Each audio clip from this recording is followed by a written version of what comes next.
Hello again, and welcome to The Mouse Says. We are currently in the story of a New Hope Thanksgiving mystery. When last we met, Storm had met several people in town, including the Amatoffs and Salazar Khrushchev, who he had known as a child. He also met Mercury Farmington, owner and proprietor of the Books and Binders bookstore, along with meeting the owners and proprietors of G&F Computers, Kane Goldstein and Abel Fish. In doing so, he needed to have a laptop and printer for school. While they were there and ordering the one that was recommended, he looked into see if there was anything on his mother's murder via the internet when he came across the headline news of the Philadelphia Inquirer of that morning announcing the drive-by shooting in Kensington at McPherson Square, where Iceberg star Roxy and Brown Sugar had been murdered. Iceberg's daughter Twinkle and his granddaughter Ursula had been wounded.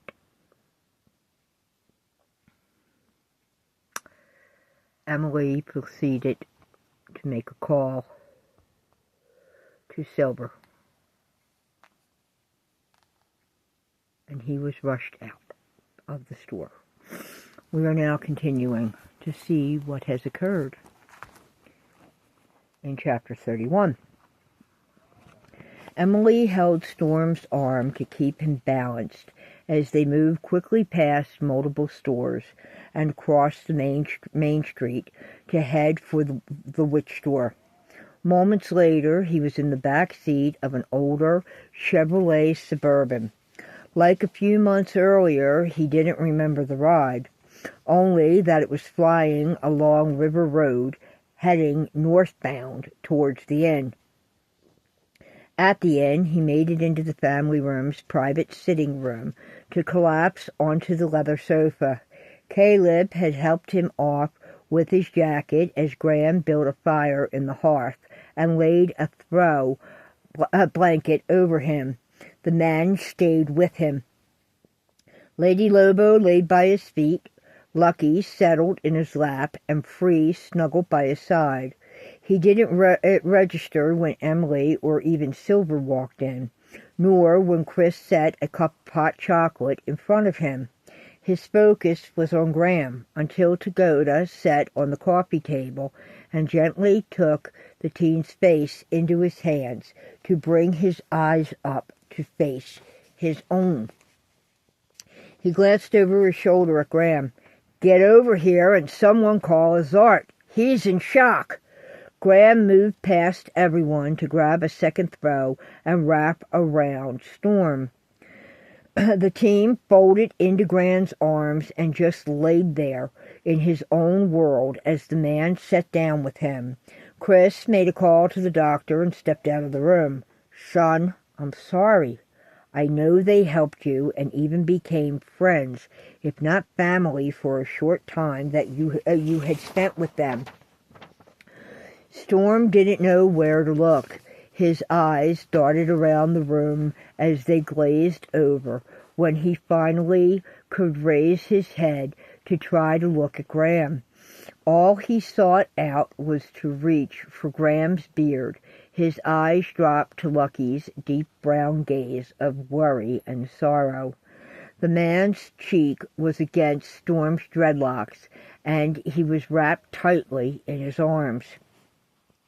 He reached up to touch the man's soft whiskers and could feel the vibration of Gram's foot as it tapped against the coffee table. "I talked to the lead homicide detective," Dakota began.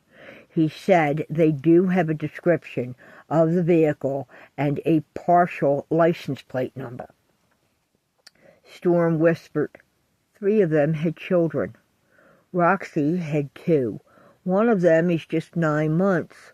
Star was a mom of 4. Her oldest is only 10. Brown Sugar was taking care of 3 of her little sisters, ages 15, 12, and 5. All 3 of them have disabilities.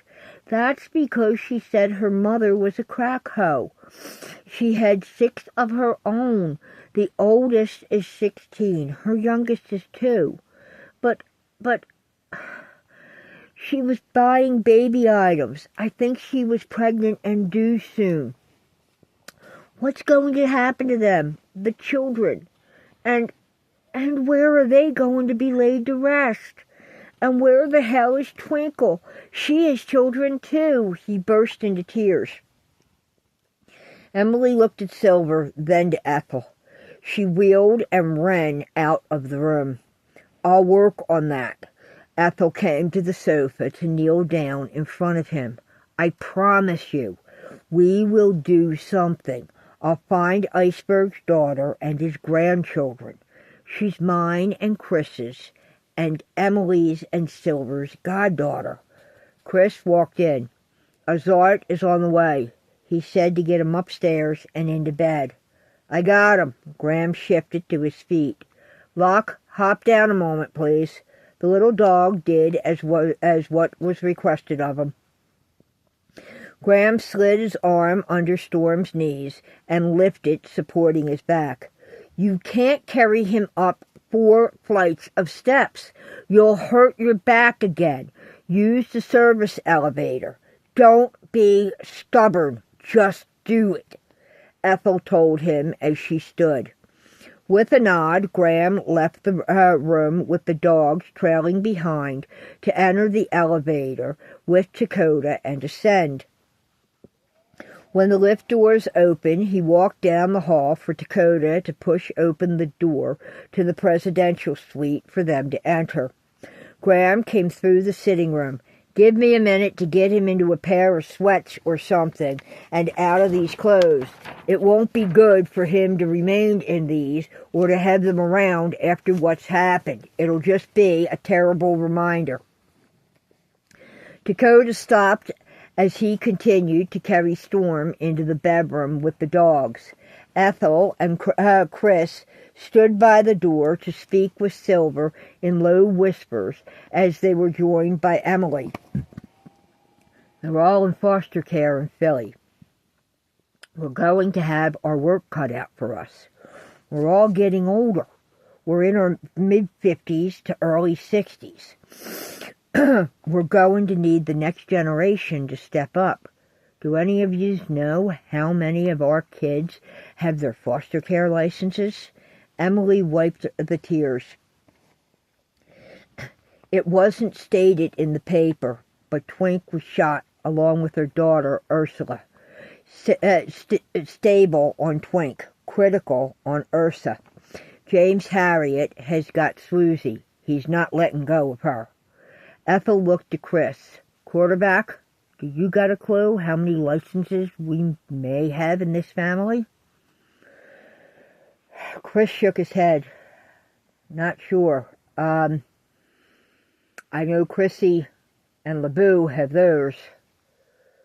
Jim and Bethana might." He looked to Silver.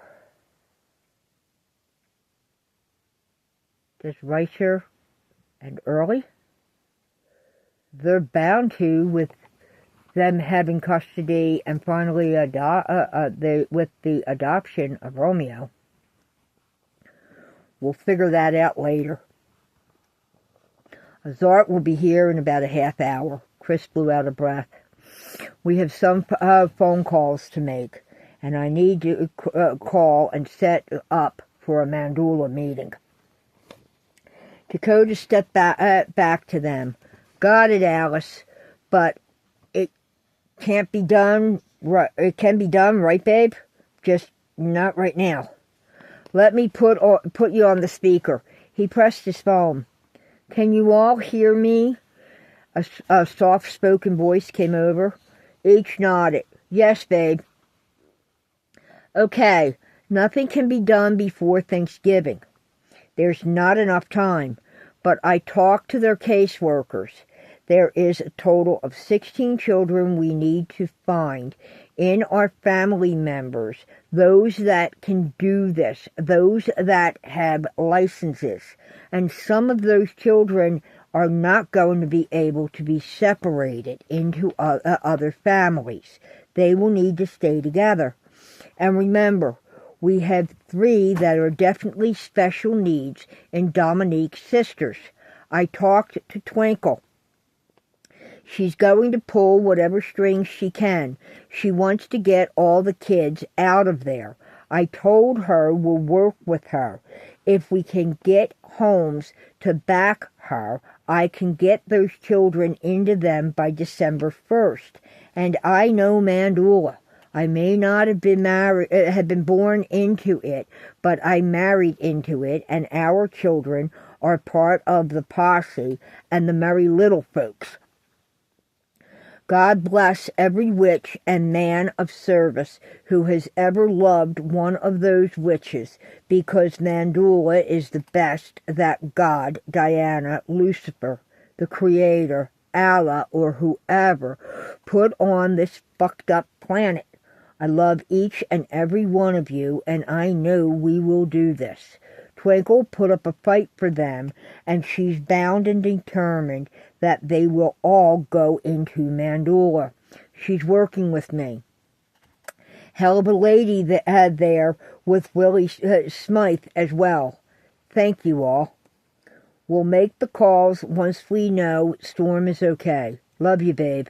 Dakota ended the call for them to enter and wait in the sitting room. Ghram stuck his head into the room where they waited. I got him into a hot shower and a pair of sweats. We need to do something about clothes. He ain't got shit. He's in bed resting with the critters. Ghram paused as he watched the 2 new pups enter the room. Baka and Hija, with their heads held high, walked past them to enter the bedroom. There was some whines and other noises and a yip. Ghram turned to look. The 2 string mops, one white and one black, laid on the foot of the bed as sentries to protect Storm and the other dogs. Shit, he looked at his family. That's what they were bred for. Coda, be gentle. He's been through hell, and if we ain't careful and he snaps, I don't know if even Perry could put those pieces back together. We need to prevent a Humpty Dumpty situation, and no quick moves. Those 2 dogs are guard dogs, herding dogs. They will defend. He turned back to the bedroom, with them following. Hey, Storm, can I talk to you? Dakota asked as he took a seat next to the bed. Storm petted Lucky as the little guy laid on his chest. Free was by his head on a pillow, and Lady Lobo laid by his side between him and where Dakota sat. She still growled, even knowing Dakota. The teen turned haunted pale green eyes to Dakota, causing a chill to go through the police chief. What?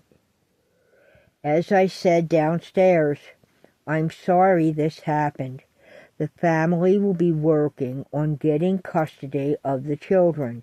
Alice has already spoken to their caseworkers. She knows several of them, and she says they are with her, and she talked to Twinkle. Twinkle is in stable condition.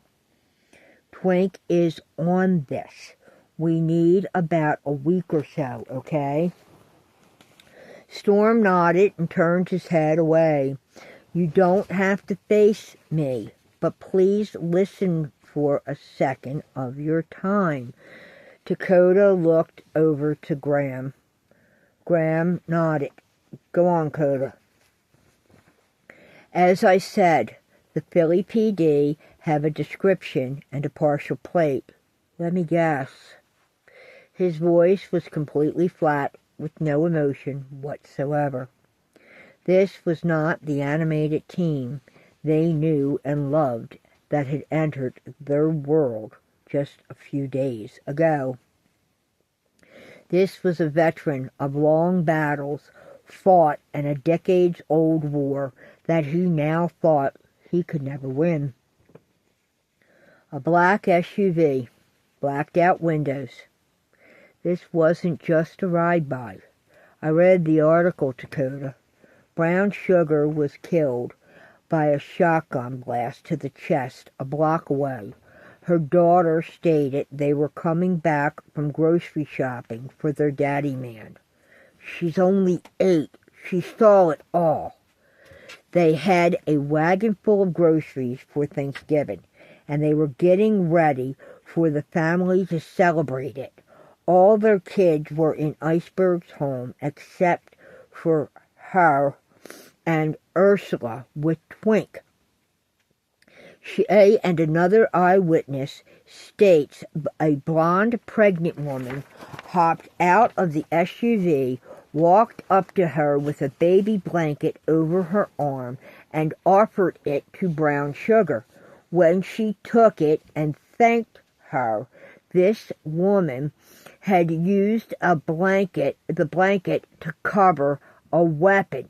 She pointed it and pulled both triggers of a double-barrel sawed-off 12-gauge a foot and a half away into Brown Sugar's chest, then calmly turned and proceeded to go back to the car, pulling the long fake wig off of her head, and got into the vehicle. 10 minutes later, the ride-by happened. This, I'm telling you, is the broad that blew away the one guy that I witnessed. Dakota nodded his head. Yes, as for the description of the vehicle and the scene, Dakota glanced at Ghram. Storm turned back to look at him. He's got that crazy blonde broad with him, and she's not only pregnant, Dakota, she's got other kids she brings with her. She uses them as her cover. Who in the hell, in God's freaking name, is going to suspect a pregnant woman, much less one who has kids with her? She blew a guy away the day they got me out of there because he reminded her of her ex or something. He looked like the guy that, I don't know, whatever. Roxy said he resembled her ex-boyfriend or husband or something like that. Reed took her hunting. That's what the fuck he did. He couldn't find me, or he's afraid of you all, so he went after those that helped me. Someone needs to protect Tootie and her sister and brother. Damn it, guys, I know it. He's gonna go after them to get to me. Storm set up to move Lucky to his lap and started to rock. Do you think you could recognize her if you saw her again? The blonde, not Tootie. Fuck yeah. Here's something, though. When he's strung out on the shit he sells and deals, and then takes it himself, he can go completely nuts. I mean, ape shit. He laces it with something else and becomes inhuman, a madman, and he's super strong. It turns him insane and her with him. And damn it, she's pregnant. What's that doing to the baby she's carrying or the other children she's already had? This broad he's got with him has already killed at least one before brown sugar. I witnessed it, Dakota. I was there when she blew a guy through the door with the shotgun. He's just like her. He'll become a satanic, evil, demonic creature is too good of a word for him. He isn't human. He put his face in his hands to bend over as his breathing became heavy. Ghram rested a hand on his shoulder. When he continued, his head was still down. Dakota, when I was 10, he needed a place to stay. He was running from someone or something he'd gotten himself into. Kathy said he could stay with us. She was divorced from Will by then and was in between boyfriends. I guess she thought they could get back together or something. I know she dated him on and off at one point or another. Or he was her bed buddy or something. He showed up on a Friday, higher than heaven. He started beating on her because he drank the last beer the night before, and her welfare check had been spent on rent and getting the electric and gas back on, and her food stamps wouldn't cover alcohol, and she didn't have any more money he could con her out of. I tried to stop him. Storm shuddered. Fuck, growled Ghram. You witnessed it all. Yeah, I did. He threw me into the bedroom closet and started stomping on me. She just stood there, standing there, and screaming at him. Ghram hurled an unopened box of tissues. They bounced off the door frame, just missing his own father. Gram's fist clenched. Sorry, Dad. Good throw. Uncle Mac would have caught that for a touchdown, Chris smiled. This actually had Storm give a wan smile, knowing that they had all played on the football team of the Lions. Then it faded. When I woke, the door was locked. I was in darkness, and I could hear Kathy still screaming, things being smashed and her being slammed into things. I knew what he was doing. At 10, I'd already knew what hard, unwanted sex sounded like. I wasn't stupid. When the door was finally opened, he was all, "Hey, little guy, Daddy's here. Give me a big hug. And, well, we'll have a little talk about what Mommy did wrong, and we'll fix it. But you can't tell anybody, okay?" Chris bent to pick up the box. He walked over to the side table and set it down. Storm shook his head. He took off a few minutes later, strung out of his head, when he heard sirens, calling Kathy all kinds of names, and that was because he thought she'd call the cops. She was unconscious on the floor, and there was a fire in one of the other buildings. I drug her naked into the hall and pounded on the neighbor's door, and they called it in. I was back in the system for 4 months, and she brought in Raphael. That's when he turned up and just didn't leave. But damn it, she never pressed charges. She was too scared of him, and when Raphael was there, it didn't stop Reed from taking her to her bed. Shit. He paid Raphael to join them. That big goon was scared shitless of Reed. Hell, what the hell's the use? He took his head out of his hands and blinked at Ghram. What, Storm? Ghram asked as he looked at the wide eyes of the teen when he raised his head. Will decked him one day.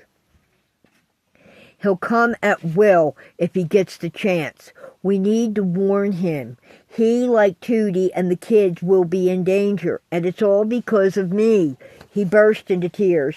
"Just let it go, son." Dakota placed his hand on Storm's shoulder, then looked up at Ghram. "I got him." Ghram was still seated next to him and put his arms around him. "Someone make a call to Will. Get him this information. Will, yeah, Storm's right. Will needs to be warned. And somebody get down there in Bristol and figure out where the hell Tootie and the kids are."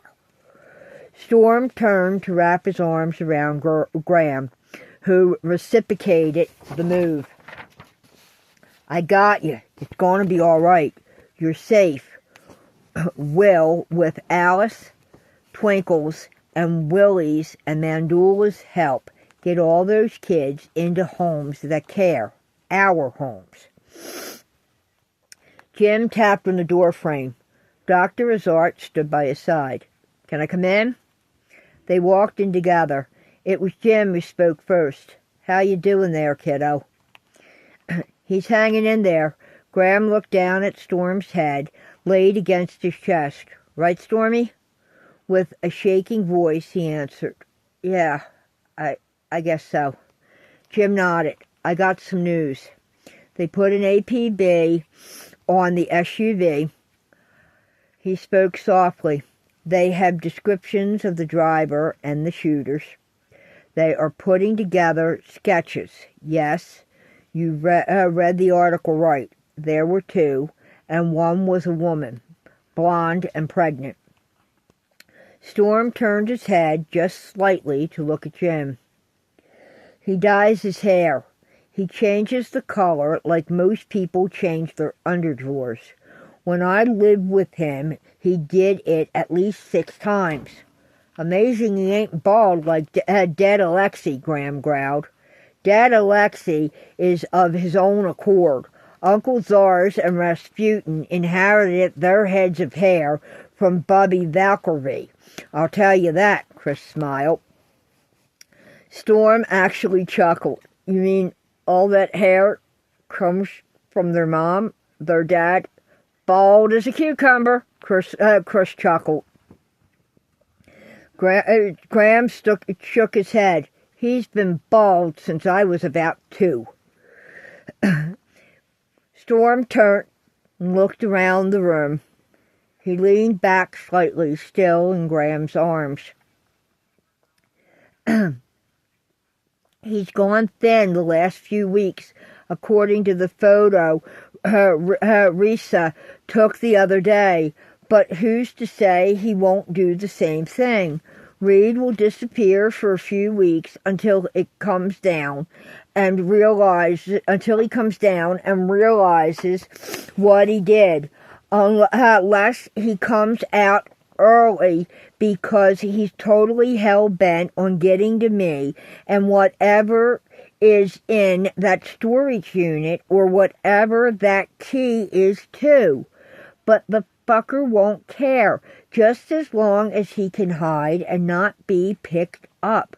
He's got some type of connection where he can go to ground and no one can find him. Kathy once said it was mob-related. It'll be that he took out the bad guys who tried to stop his asinine plan for his world domination. When he's on that shit, he comes up with all these weird ideas and plans, and then he pulls them off some freaking how. I don't know how he does it, but he does it. He's got people that will help him to do it. He's like the old cartoon of Pinky and the Brain. What are we doing tonight, Brain? The same thing we do every night. Try to take over the world. He's that fucking insane. I'm telling you, he's a fucking fruitcake. He burst into tears. That's enough. Azart came to the bed. Ghram, don't move. He needs you. The rest of you, except his dogs and these two, out. Dakota stood to turn to Jim. Jim, make sure we get the police sketches of these three from Philly PD. He turned back to Storm. You're not leaving this property without one of us. I already notified the school district. Your satellite with Jess McMichaels and Dima Billick until this is finished and we get these asses. It'll never be finished with him. He wants Mandula destroyed for something or someone his old man thought was against him. He sat back to wipe his eyes. He's repeatedly said about turning this place into a restricted and exclusive international men's club.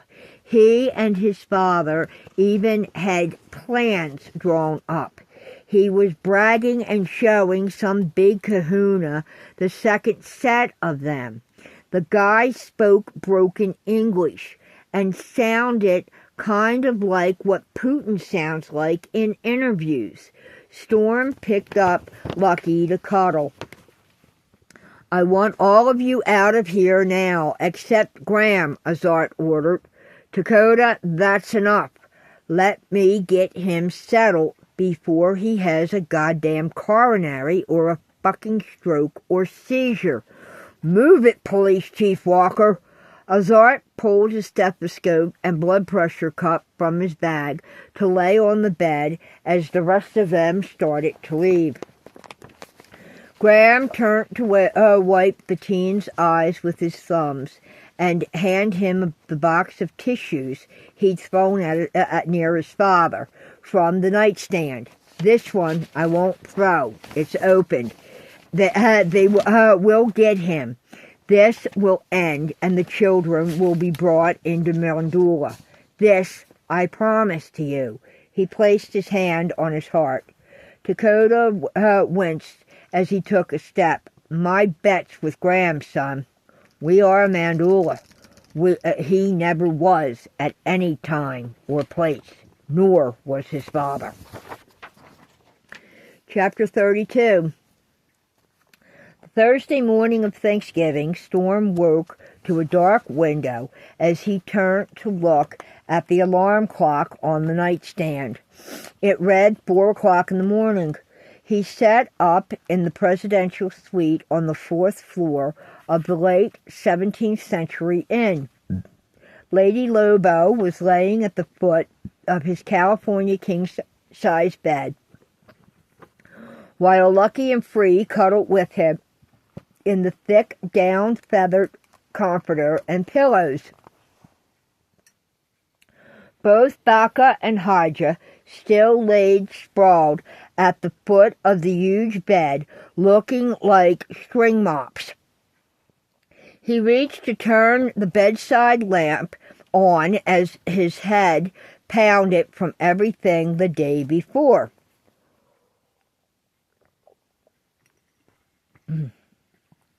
Storm watched a swirl of leaves as they blew past the window to the right of in the light of the rooftop displays against the still blackened morning sky.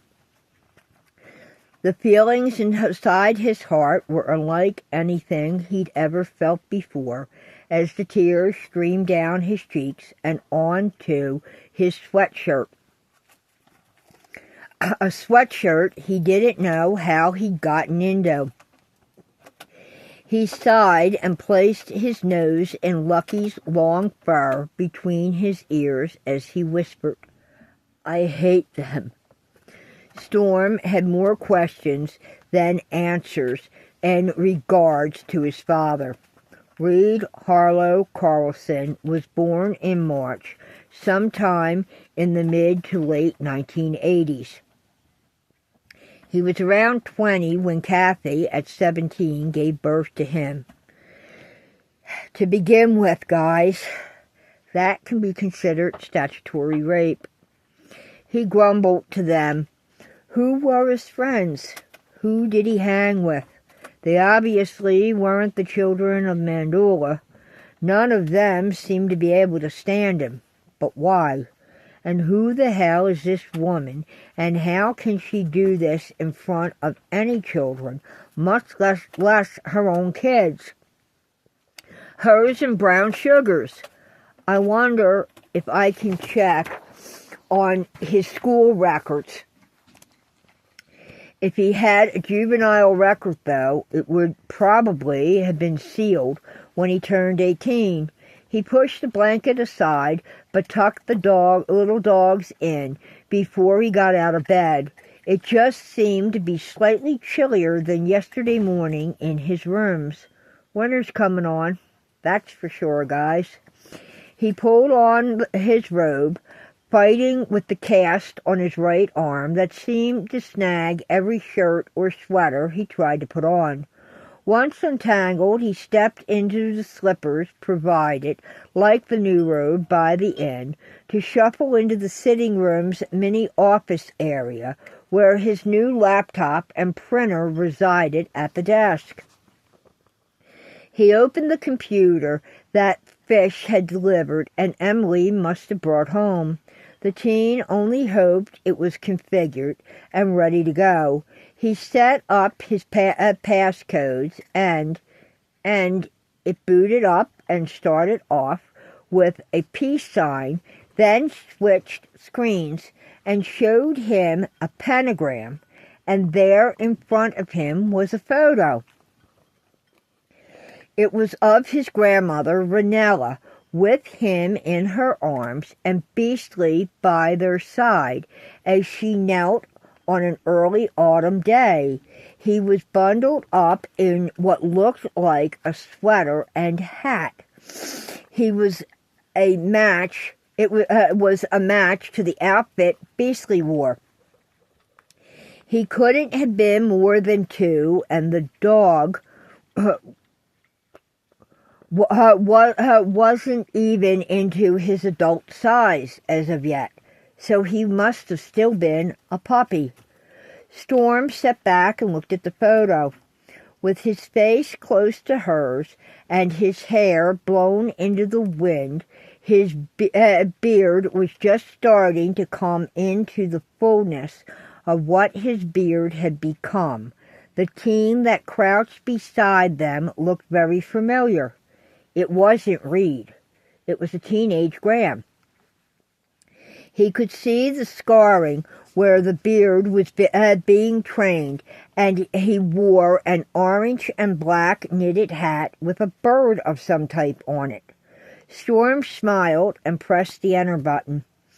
It asked if he wanted to save this as his screensaver. He moved the cursor to yes and clicked.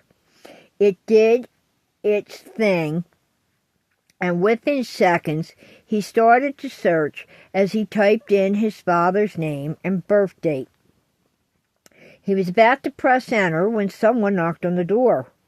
"I think it's open. Come in." He turned in his chair.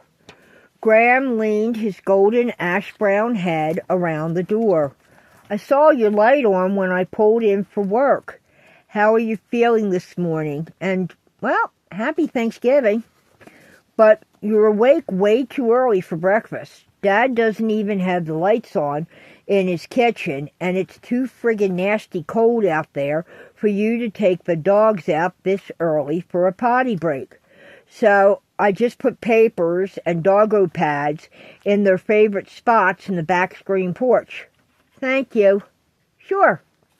They'll be safe there. What's going on?" "If you need to talk." He took a deep breath and straightened. "I'm here. I figured after talking to Dad and Mom about this shit heap Reed's got you messed up in, you might want to talk to the one who knows his ass the best and get the real deal straight from the horse's mouth about a lot of shit he pulled here and why your grandmother and great-grandparents ended things with it." The man dropped his shoulders to shuffle his feet a bit as he stood in the open doorway. "I'm hanging in there. It's a little shaky, but I'm okay. Yeah, I would like to know more. Are you talking about you? You knew him and hung with him?" Ghram shrugged. I wasn't always good at making the right decisions. Even with an older bro who was going into, then had gone through the police academy. I made mistakes, like Chrissy did with her first partner. And what an ass he was. LeBoo is a perfect match for her. They're soulmates. And man, does he love her and the kids. Storm smiled. You telling me you were the bad guy to his good, like Grissa is to Dima on the Doxy Dan YouTube videos. But you got your act together and you got yourself right, like everyone keeps telling me about you. Oh yeah? Yeah, most of the time. So, can I come in and try to help? I got 4 hours before we have our morning update meeting, and I have to go through the inventory and order the supplies we need. Storm glanced around the room at what was strewn throughout it. He had school books piled at odd angles on the end table of the sofa. His backpack was dumped, and it had looked like Lady Lobo had been playing with his pens. There were red, blue, and black ballpoints scattered from the bag across the floor. His Wolfie girl had a thing for them. She didn't chew on them, just flip them around. There was a throw blanket tossed on the recliner. His shoes somehow wound up out here, probably thanks to Freedom's antics. Scattered dog toys and several small stuffed animals she and Lucky had pilfered from the children's playroom, laid in and around the room. The Stephen King novel of It he had been reading was tossed on the coffee table. He had 2 foam soda cups, and it looked like Lucky had done his trash rummaging in the can of all things. This was because there were papers all over the floor, and a chip bag was there on the sofa and torn open, from where he'd taken it out of the can to attempt to clean any of the grease and salt from it. The can itself lay on its side and was stuck under the coffee table when it rolled there and wedged itself, as he'd used his tiny fluffy body to dump it and see what he could find to lick clean and snack on through the night. Sadly, it appeared his guys had been surviving on what they could rummage from garbage bins before they found each other. It would be a long time in breaking them of that habit and teaching them that they had someone along with the family of Mandula to take care of them forever, and they didn't have to do that anymore. And he knew his bedroom was a disaster after last night. He'd gotten up and came out here without making his bed and his clothes. Where were his clothes even at? Were they even in the hamper? Where the heck did they get left, and how did he get into a pair of sweats and a baggy sweatshirt? He couldn't remember, and that now scared the hell out of him. Sure, but we kind of made a mess of the place. Sorry, I haven't picked up, and my bed isn't made yet. Ghram entered to close the door to have the dogs appear from the bedroom. Lady Lobo came happily to him with tail wags for her greeting of pets. Baka and Hydra bounced in with coils flowing to plop on the floor. Storm couldn't tell their heads from their tails when the 2 dogs flopped like this. As for the little guys, Lucky drug a pillow into the room with his backside fluffy tail curled up towards them. Free followed, dragging, tugging, and stumbling with her favorite throw blanket between her legs. This set Ghram into a fit of laughter. We need to get them some extra stuff in here so they don't have to struggle to do that. Storm looked over his shoulder. His eyes went wide. Shit! Guys, no, I'm sorry. Ghram, they're street kidders. I don't think it's okay. I'll get them a few things from the linen closet for them to have in here. We should have thought about that beforehand. The king cats each have extra pillows and blankets to snuggle in, and Ruby does a weekly critters-only wash day that is strictly the cat's linens. That's on Sunday. Beastly still has multiple blankets in the offices, and there's a stack of them on each floor in the linen closet from when children would ask if he could come into their suites and spend time. Ghram smiled and wiped a spilling tear. They all loved him, and he was the best with the kids. You okay? Storm asked. Yeah, he nodded. Just missed him. I'm sure she won't mind an extra pillowcase or two and a couple of throws for these guys. Besides, she adores these rascals, as she misses Beastly immensely. She's the one who talked us into adopting Baka and Hydra for our greeters with the cats. That's cool. And thank you all for doing that. Our honor. She even brings some extra treats she makes for her own dogs, and that's part of my job and hers. Anyway, you four and these two make it easy for us to do things. He started to pick things up and set them to rights, then went into the bedroom. By the way, he called over his shoulder, that asshole's fighting ring. There's multiple dogs that are already being adopted out. You'll hear in a couple of hours when the sun comes up. The crazy roosters Dad's got penned up out here. He took all of them. Chapter 32. Storm watched the leaves swirl about the outside in the inn's tree-lit area across the window panes. Several leaves stuck to the glass of the sliding door to the balcony as they blew along through the morning chilled air. Moments later, he was back with 2 extra large pillows, an overstuffed comforter, and 3 throw covers. Ghram, I thought you were maintenance for the inn, that you repaired the wood and things like that. Excuse me, Lucky and Free.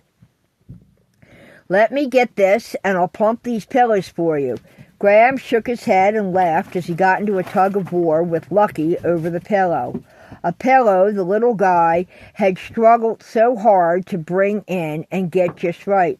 Okay, you win. But if you let me do the fluff thing that I know you like, I promise I'm very good at, you can have 2 of them each and a throw. Storm smiled as the 2 little dogs dropped the things they drug in and went up the ramp Ghram had built in a wink of an eye for the sofa for them. He built it to make it easier for them to climb up on. The 2 of them took to it without a problem. They hustled up it to sit on the sofa.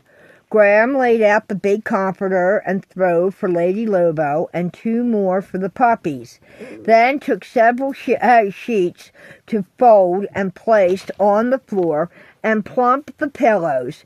He sat at the one that Lucky had drug in with him, then fixed the throw for them, and he brought in from the linen closet. The 3 of yous. This is Mouse's program. Stop. Mouse, come. Come over. And the mouse is making appearance. Chuck just stuck his nose in. We're having a mouse and friends moment. The little ones came down the ramp to inspect and settle into the pillows as Lady Lobo snuggled into her comforter. Baka chose one area, Haja the other. Their cords seemed to cover all the pillows and blankets as they spread out. There were doggo ramps in the family's private area as well as throughout the inn's lounge, wet bar, and the library for guests who had tiny dogs as a benefit of them being guests as well. Comfy, guys? Good. I'm glad to accommodate such fine guests of this establishment and our new greeters as well, Ghram chuckled as he sat on the sofa. Storm turned to stand and shuffle over to sit next to him. Actually, Storm, the woodworking is a hobby. I picked it up from your great-great-great-grandfather, Aristotle. He took the time to start me with whittling, and, well, I picked up on it and found I enjoyed it. It relaxes and calms me. As for working for the inn, I'm head of housekeeping, the manager. Now, first of all, I have a juvenile record. I won't lie to you, and I won't keep it a secret. I deserved it. Not proud of it, but there it is. Stupid shit. Truancy, cutting class, loitering, underage drinking. Storm looked at him. Underage drinking. You got caught? Ghram bowed his head. I did more than get caught. Yes, I was a teenage alcoholic. But when I got busted for that, I wasn't behind the wheel of a car. I was on a 10-speed. As a matter of fact, the Schwinn you found, her name back then was Tilly, and the cart's name was Tally. Thank you for bringing the rig back into the family. I was very glad to see my old gal. Can I keep her named that? I like that. Storm brushed his dreads from his eyes. Sure, that would be really cool. Now, the record, like reads, I believe, and believe me, he's got a freaking record as long as I am tall. But they were sealed when we each turned 18. And I will say, I'd gotten my shit together a year before that, and there has never been anything, no kind of unlawful charges in that way brought against me, since, on my part, there have been several brawls over the years where I've had to defend myself or a friend or family member, usually one of the kids. Like I did with picking you up when his ass showed up. And I'll tell you this, it felt good to pop that bastard. He held up his left hand to show where his pinky had been set after he dislocated it the Friday before with a left uppercut to Reed's jaw. That had to have hurt. Jess and Dan said it, and Doc Danny made sure that they'd said it right. But over the years, I've had backup on those occasions from the Isman or Jess and Dan, and I don't give our male cupboard members the slight. Ed and John, Storm blinked. They seem like that they can be badasses when they need to be. I'm right, ain't I? Yes, and they are. Both Ed and Jonathan, with what they've been through in their lives. Man, them two. They are badasses all on their own.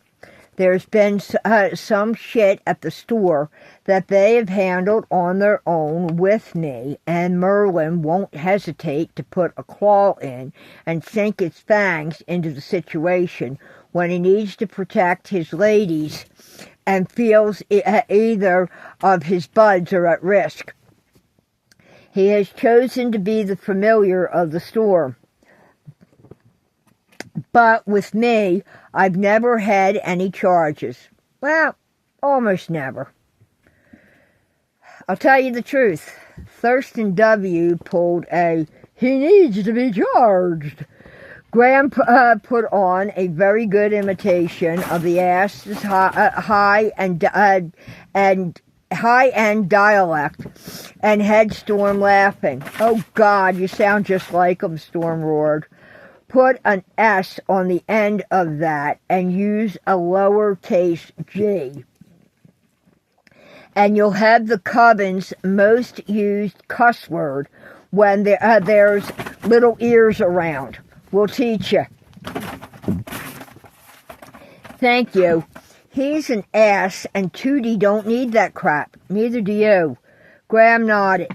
"They were bought and just as quickly dropped when you informed us about the giggling and the shit over the phone." Uncle Silver and Dad approached the good representative about a recording we had turned over to the police and an official report that was taken involving several harassing phone calls.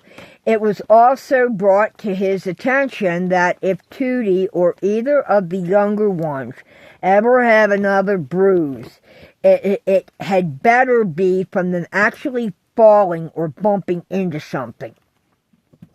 I, Dad, or Uncle Silver finds out otherwise, we're turning our Russian uncles and Sally loose on his ass with Colt and Ilya, and there will be a police report filed against one Thurston W. Von Torp and Polly Boy Von Torp. Good, but a recording. Storm raised a brow. What recording? I didn't have the phone at the time to record. It wasn't of your phone call. That night, he and Polly made a call to Eye of the Dragon, Aunt Sunny, and Stevie's offices and started into some goofy shit that only... Hey! You two! Thank you! That is Chuck and Maggie Lou.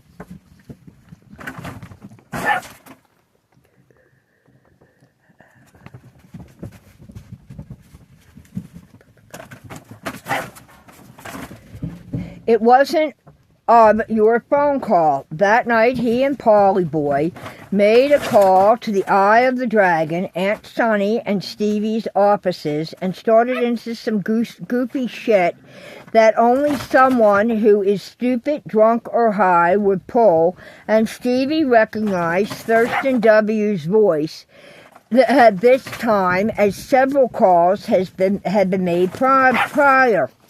She knew it from high school, and of course, he has that distinctive put-on Kennedy heir apparent tone, along with Polly's snorted giggle, who is their heir apparent. He fucked that up with his drugs, and Stevie then started her recorder and called Richie up to the office as he and Cricket were in the shop below in the witch's store. Wow, Stevie has some real brains. Her daddy is a retired lieutenant commander and a U.S. Navy SEAL team. She learned from the best. Richie, stop.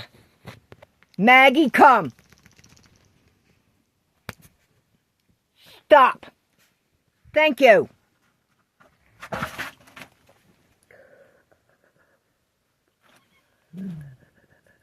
She learned from the best.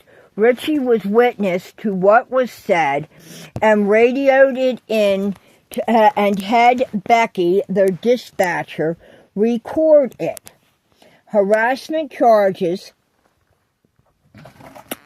were talked about, and the phone call was traced back to Thurston W.'s cell phone through GPS tracking, and a warrant to obtain his phone records through the police service provider through the phone service provider.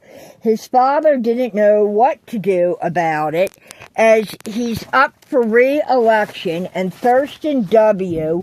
is managing his re-election campaign for the first time and is in his first local election himself, which he just basically blew out of the water.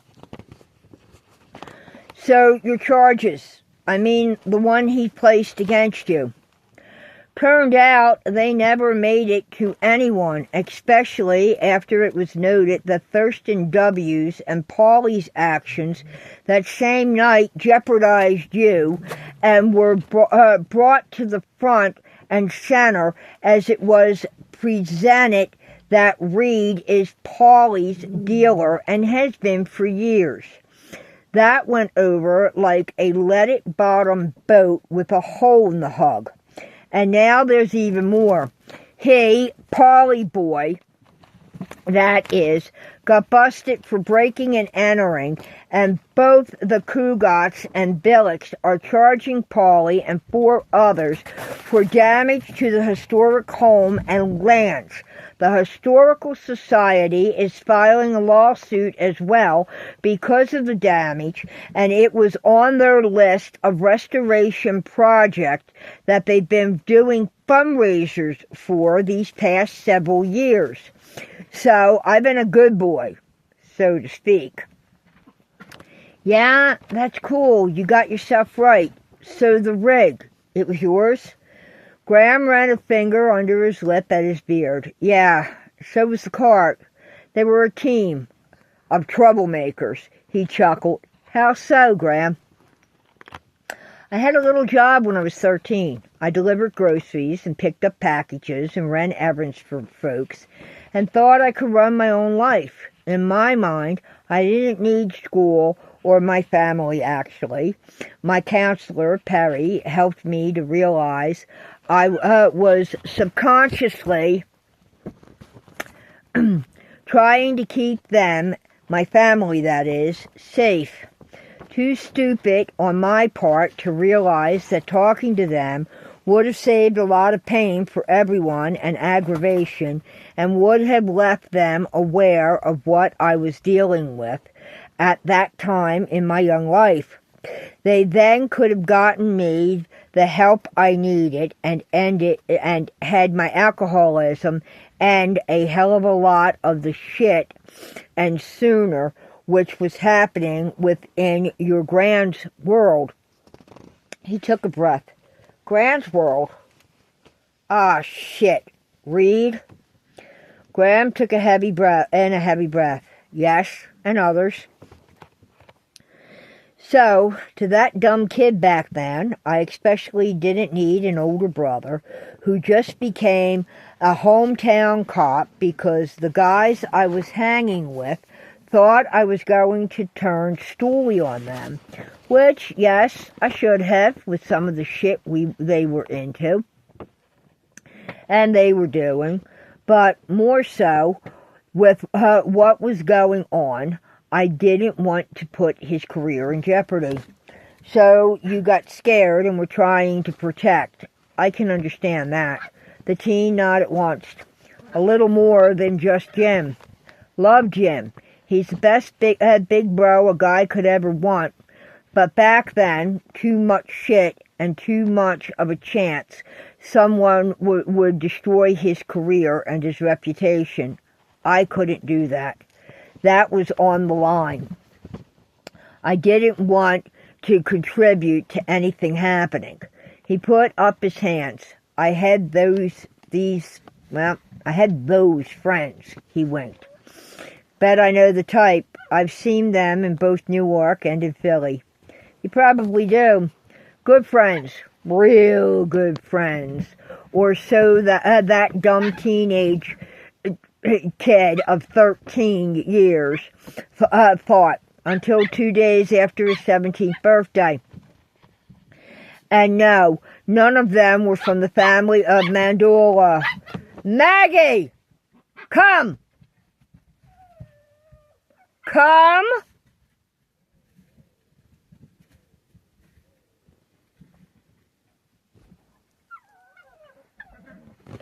Aunt Em's niece, Becky, got pulled in by the guy she was dating. But I'm glad she was there, 'cause she helped to save my ass by telling her dad where she'd been taken to a party to, and then she didn't like the scene and she threatened to hitchhike home. Shit happened to her, too, because of it. Hey! Come! Come!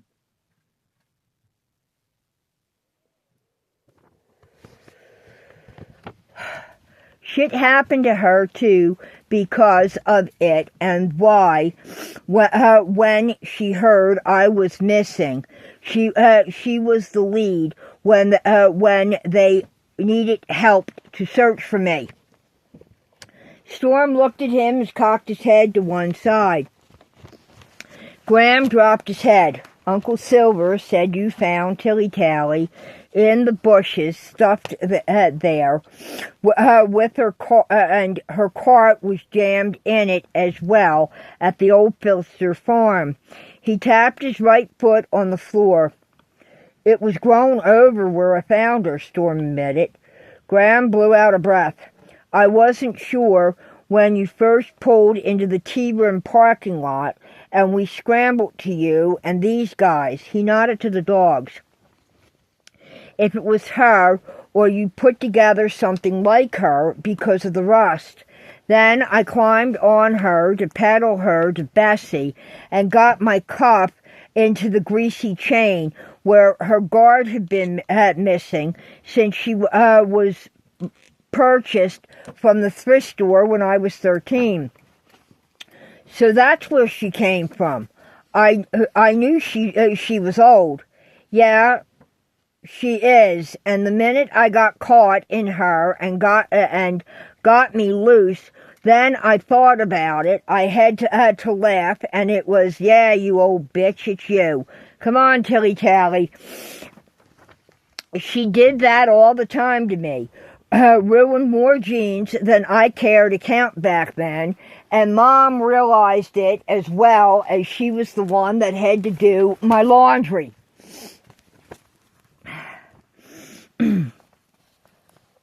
Yeah, she got me too.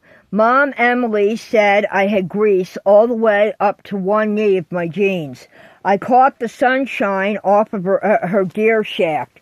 That's the only part of her that didn't have rust, and I couldn't get it working. She was frozen solid. That's been fixed. It took us a while, but other than her dumping me on my ass when I tried her out, and had me landing in the holly bush you hit to save Stanley, and gave a friend of mine at her spa and salon fits getting the squash berries and juices along with several leaves untangled from my mop. I got a lecture of being a stupid male, by the way. Thank you, Mr. Hero. Mom would have lost him because I missed that broken window, and we both would have been devastated. Glad I was able to catch him. But the little girl, she was the real hero, or is that heroine? He kind of winked an eye. She spotted him and drew our attention. All I could do was move. I knew because of what Reed made me watch. He dropped the cat. I don't want to talk about that. Let's just say I knew Stanley wouldn't survive that landing if I didn't do something. He dropped his head. Bastard killed a cat in front of you? Ghram asked. Storm nodded. Just another animal. He's sadistic. Ghram rested a hand on his shoulder. Let's get back to the subject, okay? Hell yeah. Storm looked at him with a smile. I enjoy talking to you. Thank you. Tilly Tally and her chain issue. She'll do that. It's the nature of her beastly personality. Grease up your leg almost to your crotch. She eats jean cuffs. That cart, it doesn't have brakes. I could never figure out how to hook something like that up. You go to ride it again. Before you do, you get Christina or Ricer or one of their team to put brakes on that fucking thing. I don't want to lose you again, or any of these guys. He pointed to each of the dogs in turn. You're all important to us. He gave Storm a side-eyed look. Storm laughed. We found that out about the brakes a little late. And the hard way, didn't we, guys? When we were coming down the grade and heading for the narrow bridge going into the S-curve. The one that you're supposed to be only in idle going over, and the vehicles are supposed to blow their horns before they cross. The one that was built in the late 1600s for horses and wagons or carriages. It's the one before the old tea room house. Graham's eyes went wide as he bit his lower lip. Storm froze at hearing his own words as he spoke them, but the voice was from his childhood. He knew, damn it, he knew whose voice he heard for all these years with that statement. They were Graham's words from so many years ago when he was a toddler, on that day that Ghram took him for the ride in the cool sports car. Chapter 33. The teen and the man locked eyes as they stared into each other's different shades of green. Ghram swallowed. Sorry about that. When I built that cart, I had no clue what I was doing. She kind of tries to jackknife you.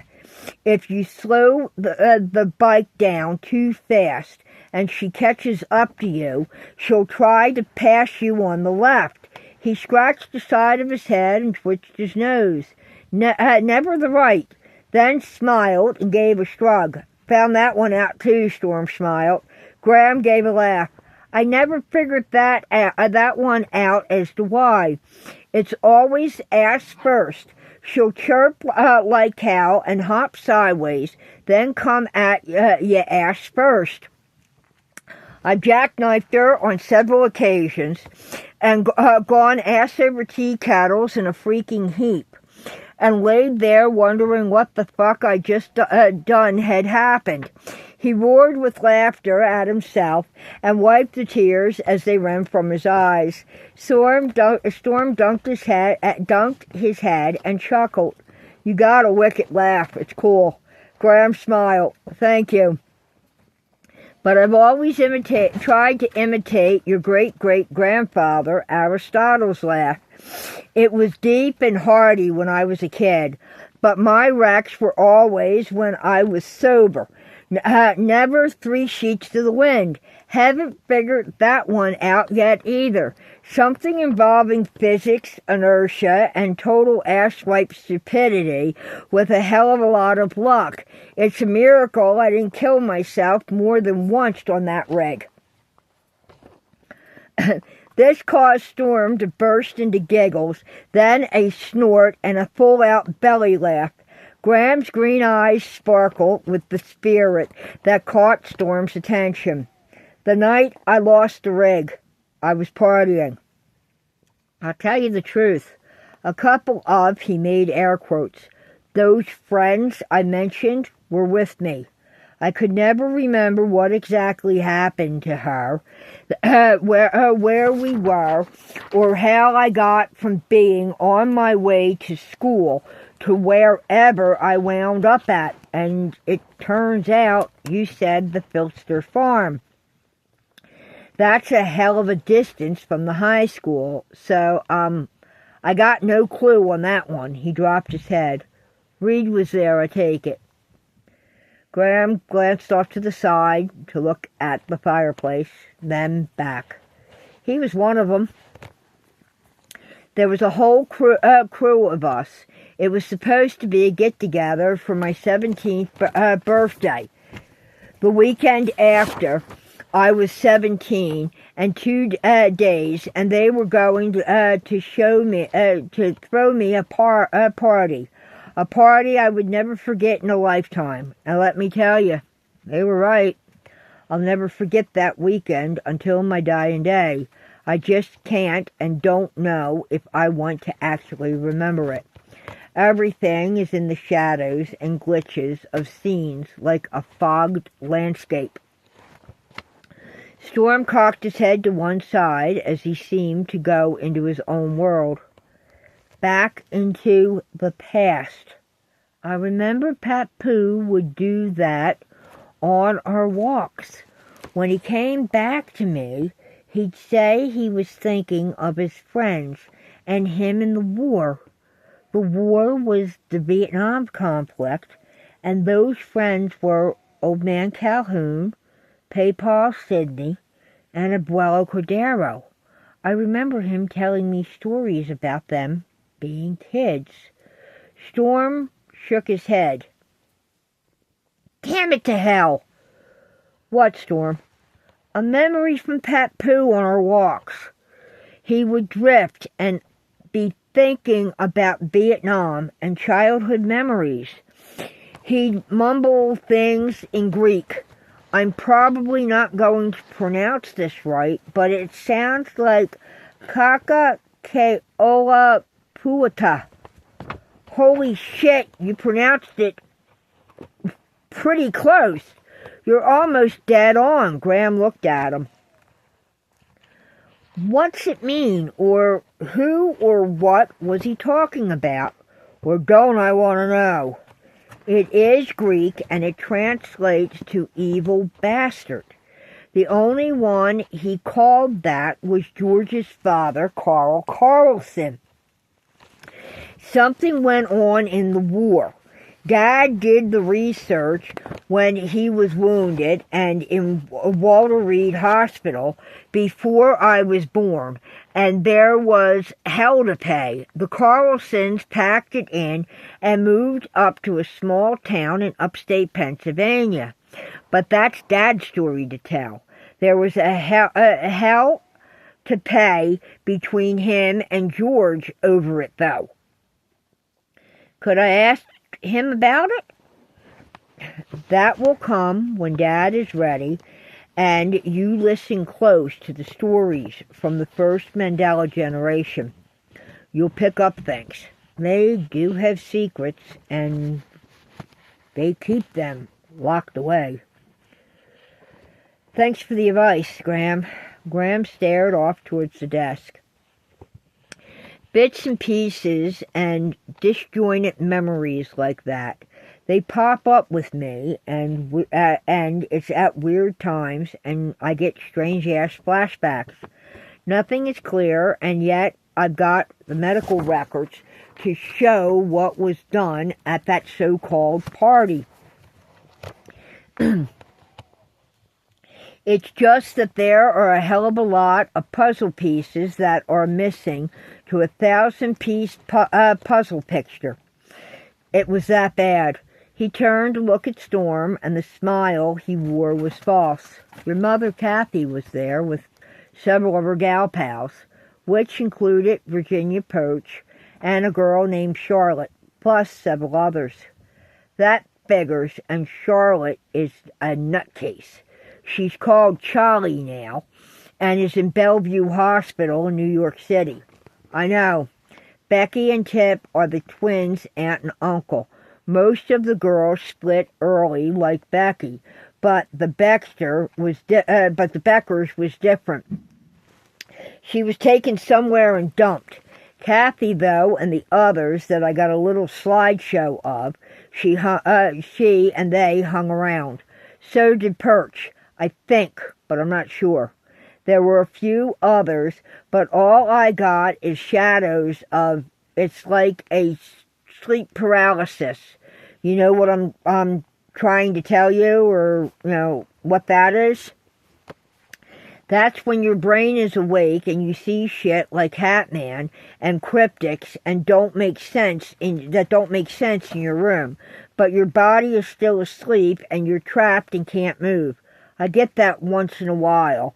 Then I think of Ghram or Beastly and close my eyes and it's gone. Storm blinked. Correct. Ghram watched him for a second. shadow figures and glimpses of movement. Nothing I can fully identify. Reed is 3+ years older than I. He drove an '08 Mustang GT. It was brand new back then.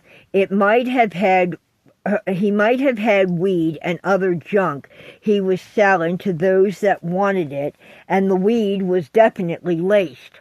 I'm positive because things with those that were there and toting changed. It became real aggressive. I was a drinker, a drunk really, I'll admit that, but not into that. Never did I use drugs until when I was found, there was shit in my system, but I don't know how it got there. I didn't take anything, but I was a follower. He could lead me by the nose. Did from the time I was about 5, and some of the shit he was put up to by his father. He was a total opposite of Jim. He raised his head to inhale and sat up straight, so he could lead you wrong. He's done that to a lot of people. You're not the first, and I guarantee you won't be the last. I'm sorry, Ghram. Ghram smiled. He's done that to Aunt Lottie's and Uncle Gabe's daughter, Whoopi. I know how that goes. But since then, I grew a set of balls. Finally, after something happened a couple of months after the fact. So let me tell this tale. Then we'll figure out what the fuck I'm going to do about Reed. 'Cause I'm going to do something about it now that you're home and safe. Storm nodded. You be careful about that bastard. I will. Promise. He looked to the window and thought. Chapter 34. It took several moments before Ghram turned back to him. He blew out a breath and began once more. Anyway, the guys I followed, and it wasn't only Reed, wanted the money I made from my little business. This was a Friday night. They knew I had cash on me because of my deliveries, and stupid me didn't listen to Dad and make the deposit. I always waited until Monday after school. They knew my schedule. They robbed you? Their friend? Yeah, but Reed had other connections that were more than just unsuspecting kids looking for a good time. He had hung around me enough and gotten me blitzed more than once that I was in such a wasted state. I started jaw-jacking about the usual shit teens bitch about. He smiled and shook his head. I want to be on my own. I can't wait until I'm 18. My parents don't understand me. I'm having problems with my girl or with my guy, depending on the complainer's gender and their makeup. Storm chuckled. Sorry, but that does sound a lot like guys my age. Gram's eyes sparkled. Yep, the Mandula posse you're part of now does that. That's where I try to come in and tell them like it is. 'Cause damn, I've been there, done that. Got the t-shirt and the ball cap and the pictures to prove it. And they all know where I'm coming from. They know my story, and I can help them to understand their mom and dad and vice versa. I try to get mom and dad to remember when they were their kids' age. Guess you would call me a mediator. I would bet, if I were a betting man, which I only bet pinto beans, when we younger guys of Mandula are playing pinto bean poker games at our summertime gatherings, and each of us bring a bag of them to the table, that every teen male, all the way back to the Neanderthal, has made that statement. You're probably right, and I bet the Leakey's Lucy's bitched to her parents about her boyfriend. Ghram sat back. You know about the Leakey's Lucy? Cool. Well, things were a little different for me. Dad was the chef here, Mom managed the inn. Jim was what I used to say, a fucking cop. I'm really very proud of that now. He's homicide detective, nonetheless, and assistant police chief. He's the best big brother to have in the middle of a brawl. He's got your back, and he damn sight can hold his own. Christina signed a deal with Ricer and Uncle Silver at the time, and the shop was doing fantastic. She was out of a bad relationship I mentioned earlier. Not quite into the one with LeBou as of yet. So they were doing well, Storm nodded. Yeah, but then there was me, and to quote Johnny Paycheck, I was the only hell my mama ever raised. But Reed was always in trouble too. Only worse, a lot worse. But because of George, his father, his grandfather, it always seemed like he got out of it all. He wasn't what he always seemed.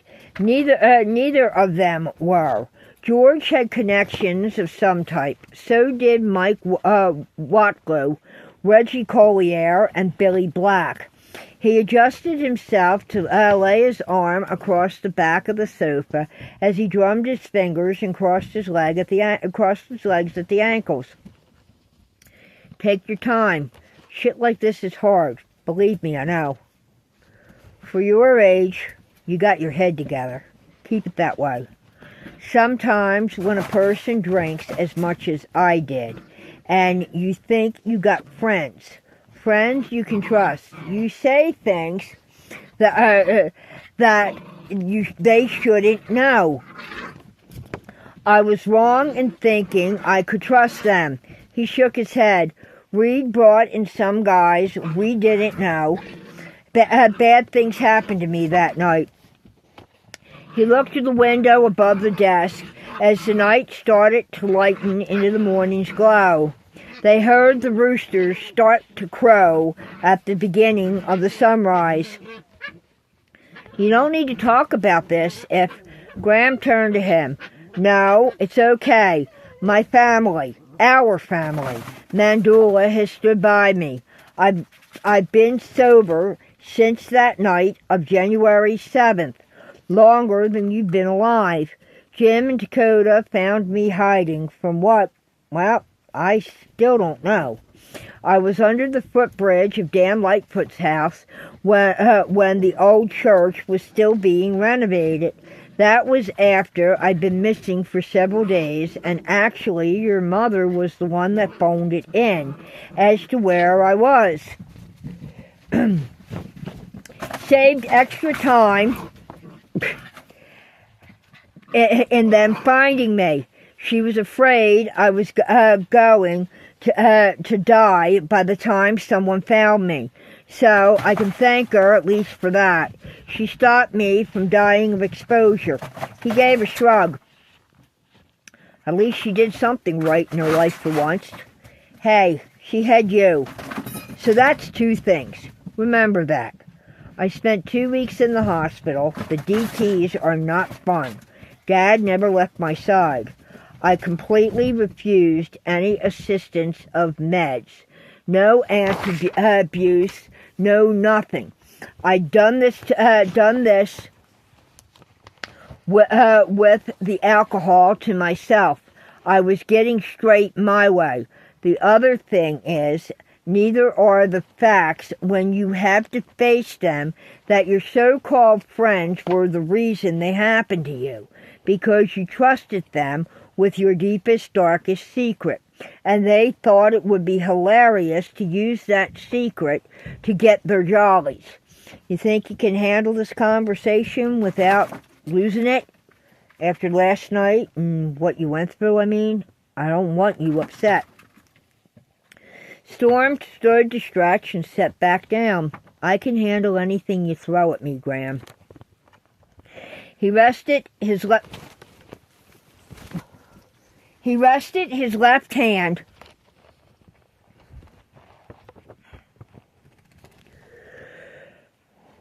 on the man's that he now clasped and kept in his lap, and felt the tremors running through his body. Ghram blew out a breath. He looked at their hands, then turned his head to look at Storm. I was drugged badly. Your mother informed us years later that someone, one of my buddies, I believe it was Reggie Collier, put something in my bottle. He watched my beer when I went to take a piss. I remember being drugged across the ground, trying to fight. I remember Kathy telling them to stop, but that's just one of the snippets that I get.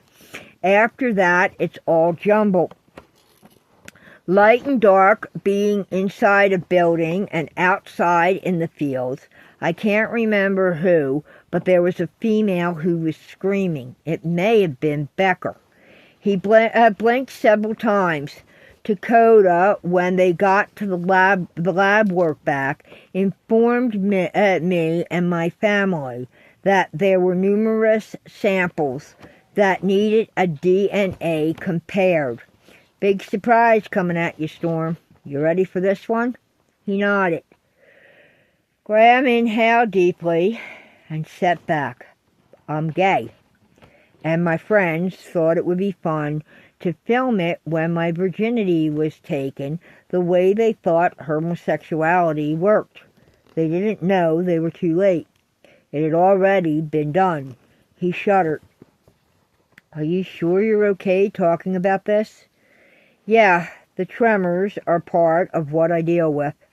As near as the tests show, there were 12 to 20, possibly more.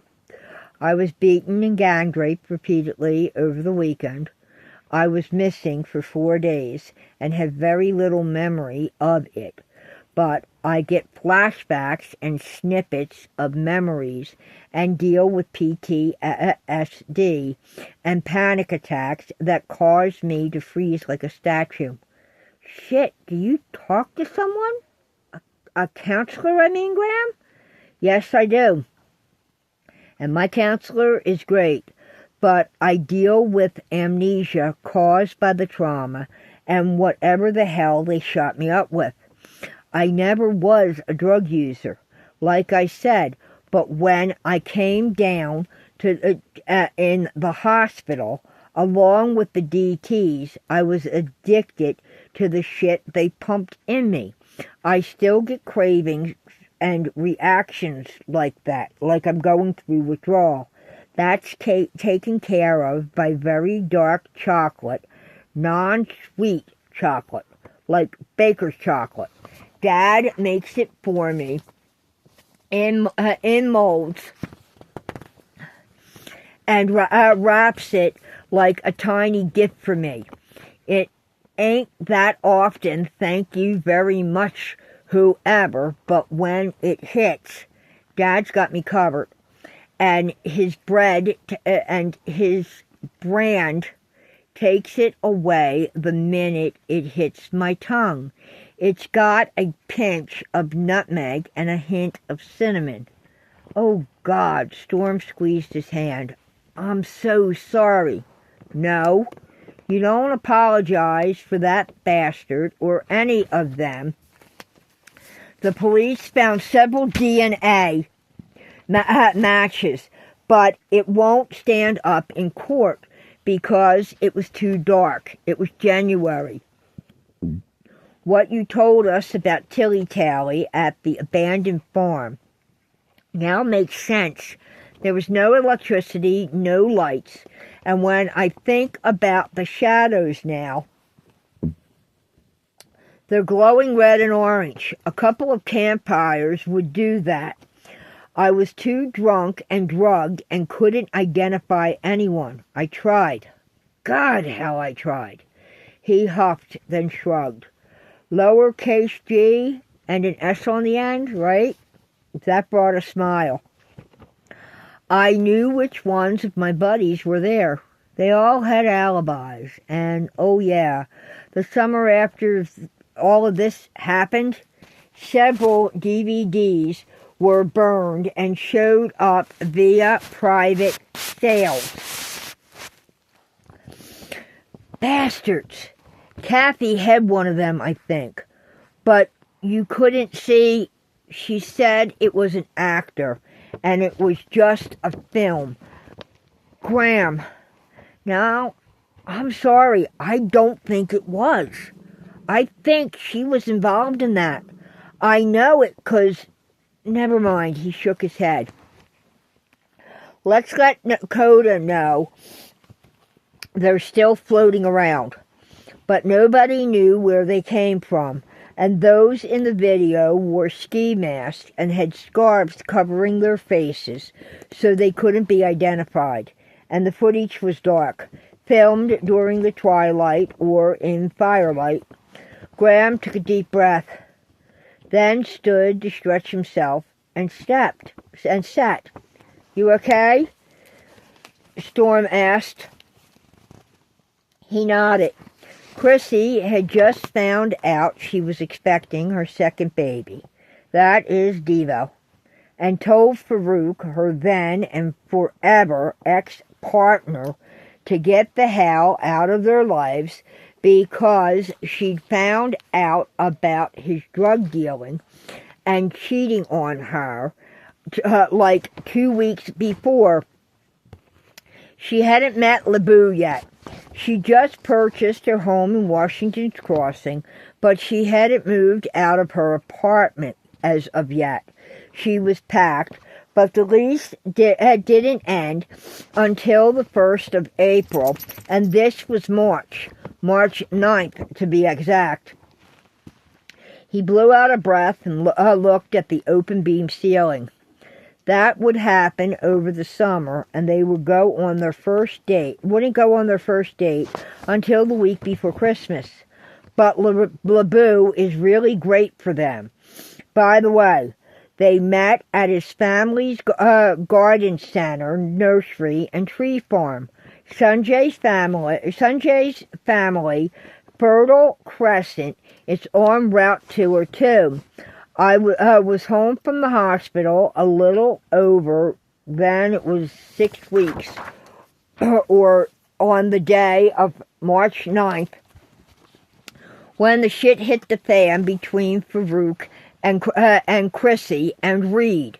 So this is going to jump a bit with me explaining about your old man.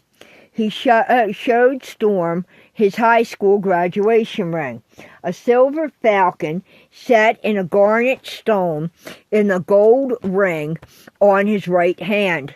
I graduated a year later from Pennsbury High School in Fairless Hills.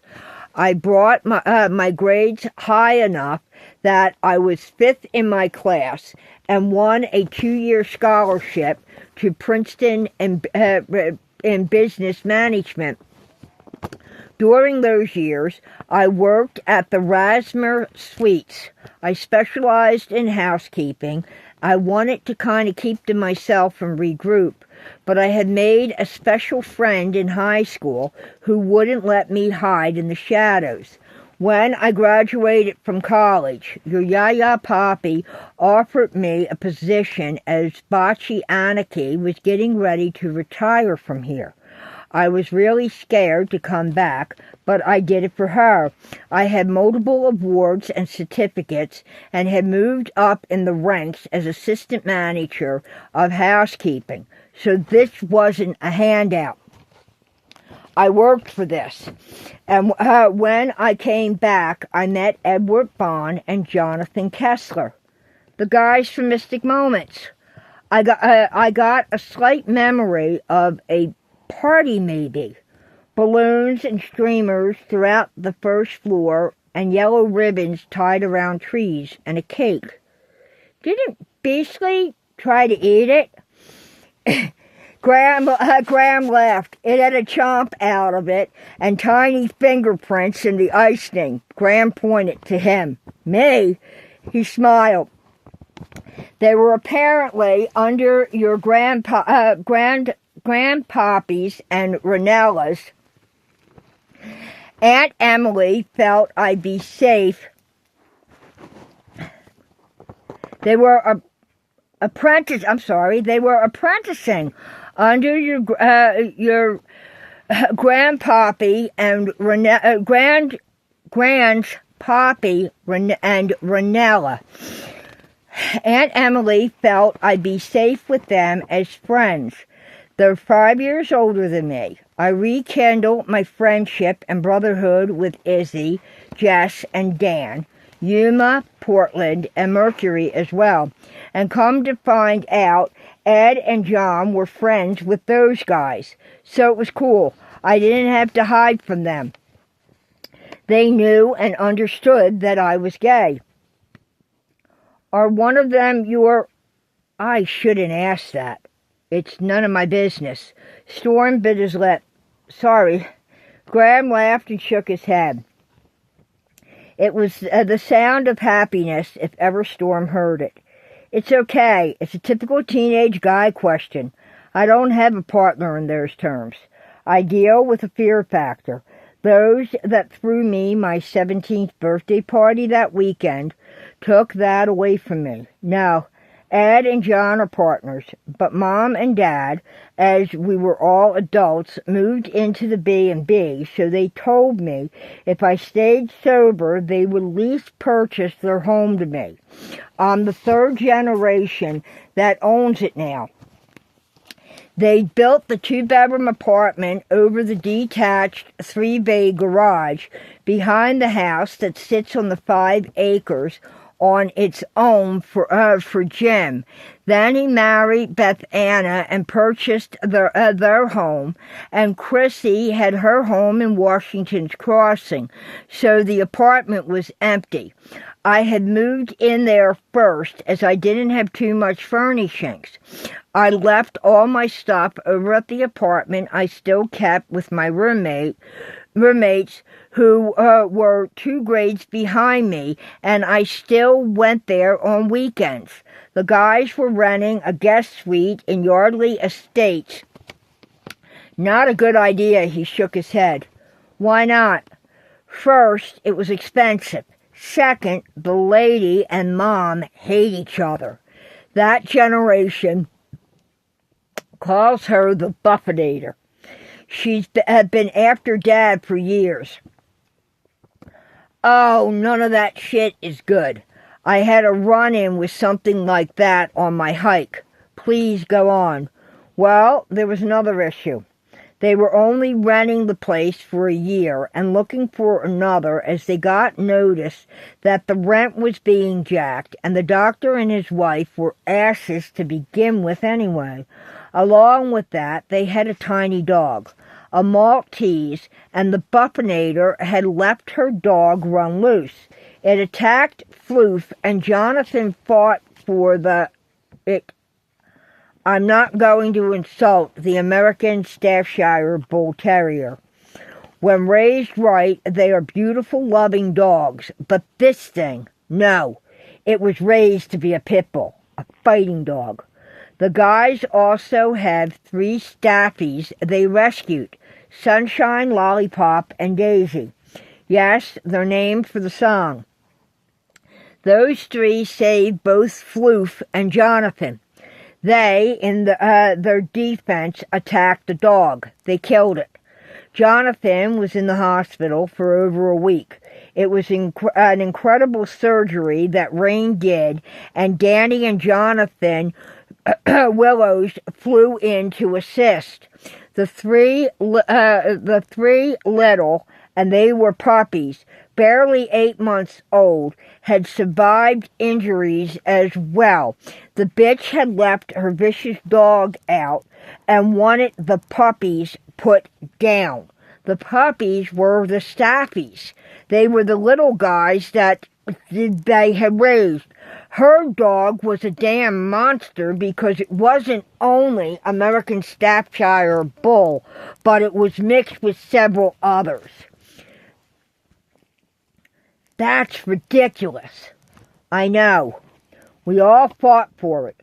As it was, after they won the court and Jonathan and Ed sued her, that included the medical bills for Jonathan and the expenses for the vet bills. She was always turning up, and they would find their other little dog in a tizzy and locked out of the house. Kolchak is a dwarf Pomeranian with health issues. Floof is now about 10. She was a puppy back then.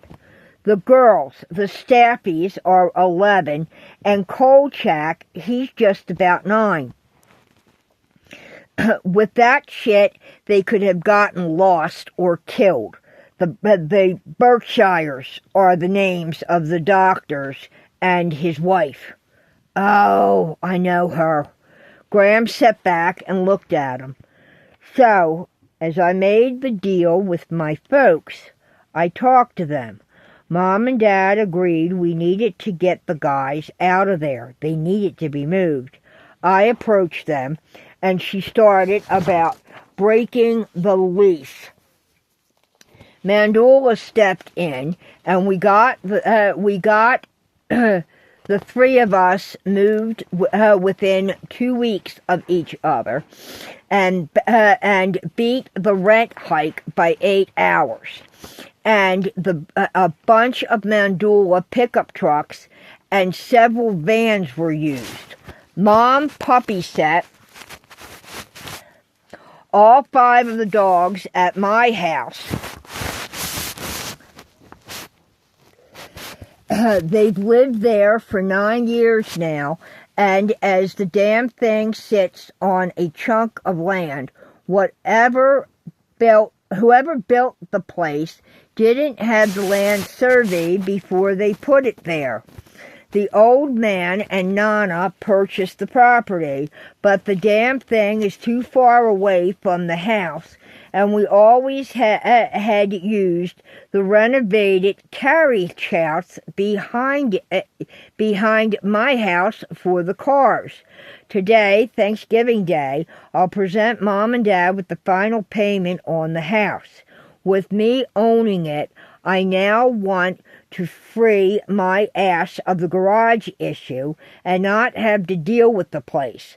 I'm signing a contract with the guys for the sale of it and the small 5 acres that surrounds it for them to take over February 1st. They'll be starting their 10th year there. I think it's only fair that they now own it as I own my own home. Good deal. That will be cool for them and for you. Yeah, and they are planning on building onto the back. The poles are sunk and they're working on it. Jonathan has a sister that's special needs and a younger sister who's about 13. He's been searching for the older one for years. He just found out his baby sister is being forced to deal with the pressure of having the interest of an elder of their church. She took off. He doesn't know where to. Elder of the church? Is Jonathan the one who was raised Mormon? Colorado City, Arizona. And yeah, he's related to Warren Jess. Ed's the oldest of many, and his stepfather. Ghram shook his head. They're stories for another time. As for the guys I mentioned, Izzy is married to Flea, and they have 3 little girls, to which I'm their godfather. Jess is divorced and is raising my other goddaughter, Mickey, and his love life can get screwed up really quick because he doesn't know when to keep his big mouth shut, a.k.a. McMouth. As for Dan, his heart was broken by a girl's father's shit, and she married another guy. Portland is married to Casey forever, since before he chose to follow in his big brother's footsteps when he came out of the service and went into water rescue for the fire department. And Merck is married to Queenie, and they have my 11-year-old godson, Vulcan. There, however, is someone that's special to me, my BFF. I've known her since my junior year of high school. He winked. Don't worry, I'm covered in that area. The guys who were supposed to be your friends. What happened to them? Is it okay to ask? Ghram nodded. Sure. Let's see. Mike was killed in a single car crash. He and his girlfriend, who was also there that night, were high on meth, and he was speeding on Route 213. He got the car airborne and put it into a tree. She survived, but Susie is in a special care unit somewhere up in New York State. He scratched his beard, covered chin. Billy's doing 40 years for armed robbery and assault and battery with a deadly weapon. He won't see daylight for another 38 years or so, I hope. Storm leaned forward to gain his attention and then dropped his head. Ghram, was it you he robbed? Chapter 35. Ghram, was it you he robbed? Storm looked at him. He huffed. 3 years ago on Black Friday, I was Christmas shopping. He saw me walking to the customer's parking lot. As I put the bags in the front truck of my Porsche, he put a gun to my back and demanded my wallet. It only had coffee money, $10 in it. I knew it was him by his voice. I wear a money belt. I keep my cards in for this reason. I have done that since the night that so-called birthday party happened. He got pissed off, no money for drugs, and fired a shot into the ground. He said just to scare him at the court hearings. But it hit a rock and deflected or ricocheted and nailed me in the side. I went down. He grabbed the bags and took off. Several witnesses called 911. I was grazed, but still needed to go to the hospital and put in a police report. While I was only there overnight, he tried to return the items with the receipts I had in the bags within a few days. You're kidding, right? He shook his head. He managed a few of them, but then he went into mystic moments. The charms the cats in the inn wear, and the one Merlin, Terminator, and T3 wear on their collar. I ordered special from Ed. He works in silver. He nodded to the one that laid on the coffee table attached to his key ring with the dog license, shot tags, and dog bone-shaped name tag. That was Beastly's. He waited for you. When we were informed you were on your way, it was as if he decided he'd hung on long enough. His kid was coming home, and it was time to go and be with your Ghram. The man choked on his words as he spoke. He hung on until we got that call from you. Storm reached out to brush the charm. He felt something. As he stepped back, he rubbed his fingers together. I just got a tingle from that. He looked at Ghram. He just welcomed you home, I think. He's laid to rest next to Aunt Ranella, where he belongs. We're waiting on his stone to be delivered. It's a life-size statue of him with her kneeling down and his paw on her shoulder with her arms wrapped around him. Another friend, Jai, is sculpting it for me. Each crystal corresponds to the month the cat and he came into our lives, like a birthstone. Only these are their gotcha month stones. I'll need to order one for Ratchet as part of the Christmas present for Christina this year. And we need to get one for these guys. I wondered about them. That is so cool. They are really an incredible piece of artwork in silver and crystal. Really beautiful. Ghram gave a nod. Thank you. That makes me glad that you think so. I'll tell Ed you said that. John recognized them right away. He asked Billy to hold on. He had to finish with another customer. he had Kimmy call her dad. They reported it to the police, and then the PIs walked in like they were customers, and when he went to leave, they waited until he cleared the door because of children being there, and took him down with Kimmy's mom doing the rest.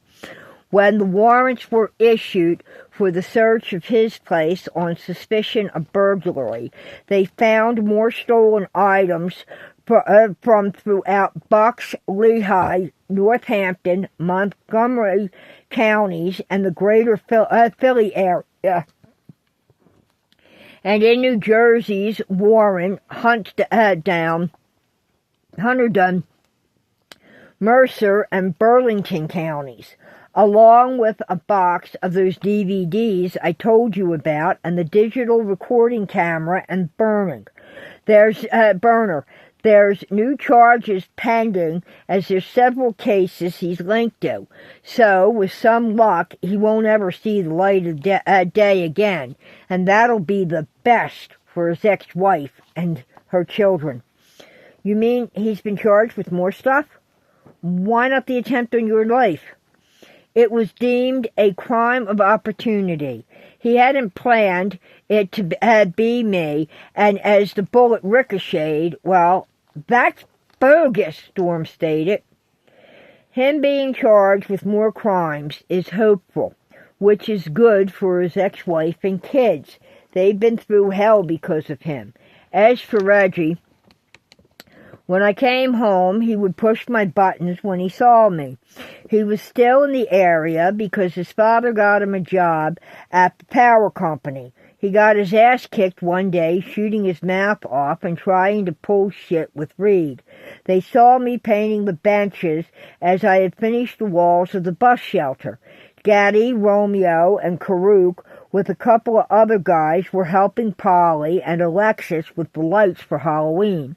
Devon and his buddy Smack Dog were raking leaves for the kids to jump in when they pulled up in a new 2018, the Silverado. Yep, Reggie didn't realize the kids were behind the shelter straightening lights.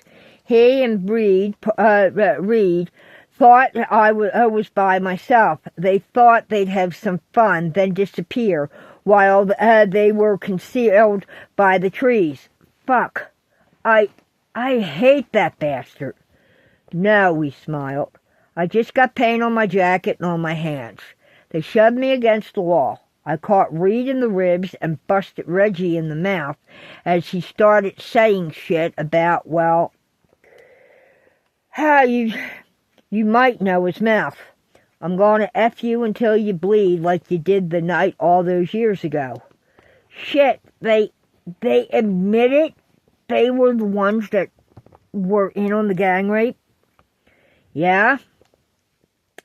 But no, they didn't get the chance. Alexis recorded what was being said. Polly called Jim.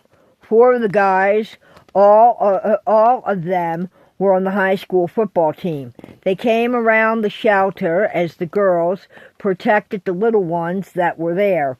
Reed backpedaled and took off to parts unknown before Reggie could make it to the truck, as Romeo yanked me out of the way.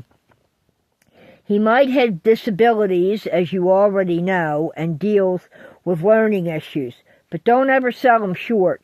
He's one of my best friends.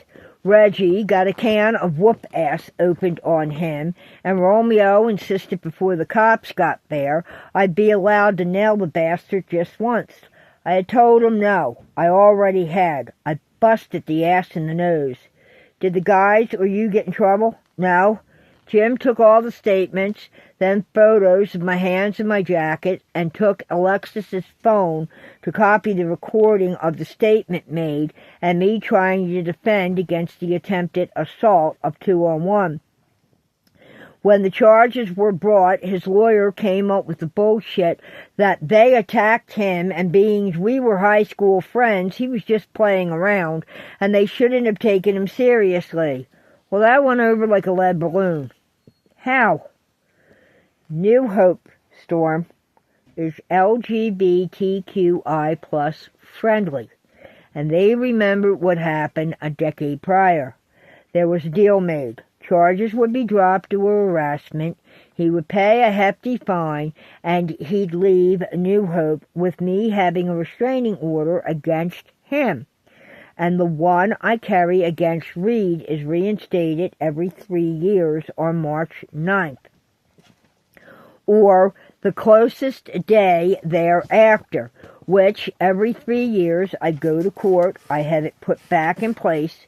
He accepted the offer, meaning Reggie. I haven't seen him since, and the family sold the house on Pleasant Pine Road. Cody and Skeeter purchased it, so I feel safe here. But Reed? They could never locate him to serve a warrant.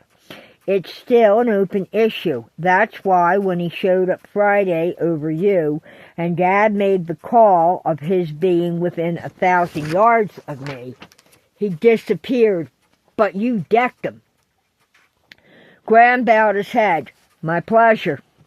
I had other guys he hung with that were really bad news back then, and yeah, they were there that night as well.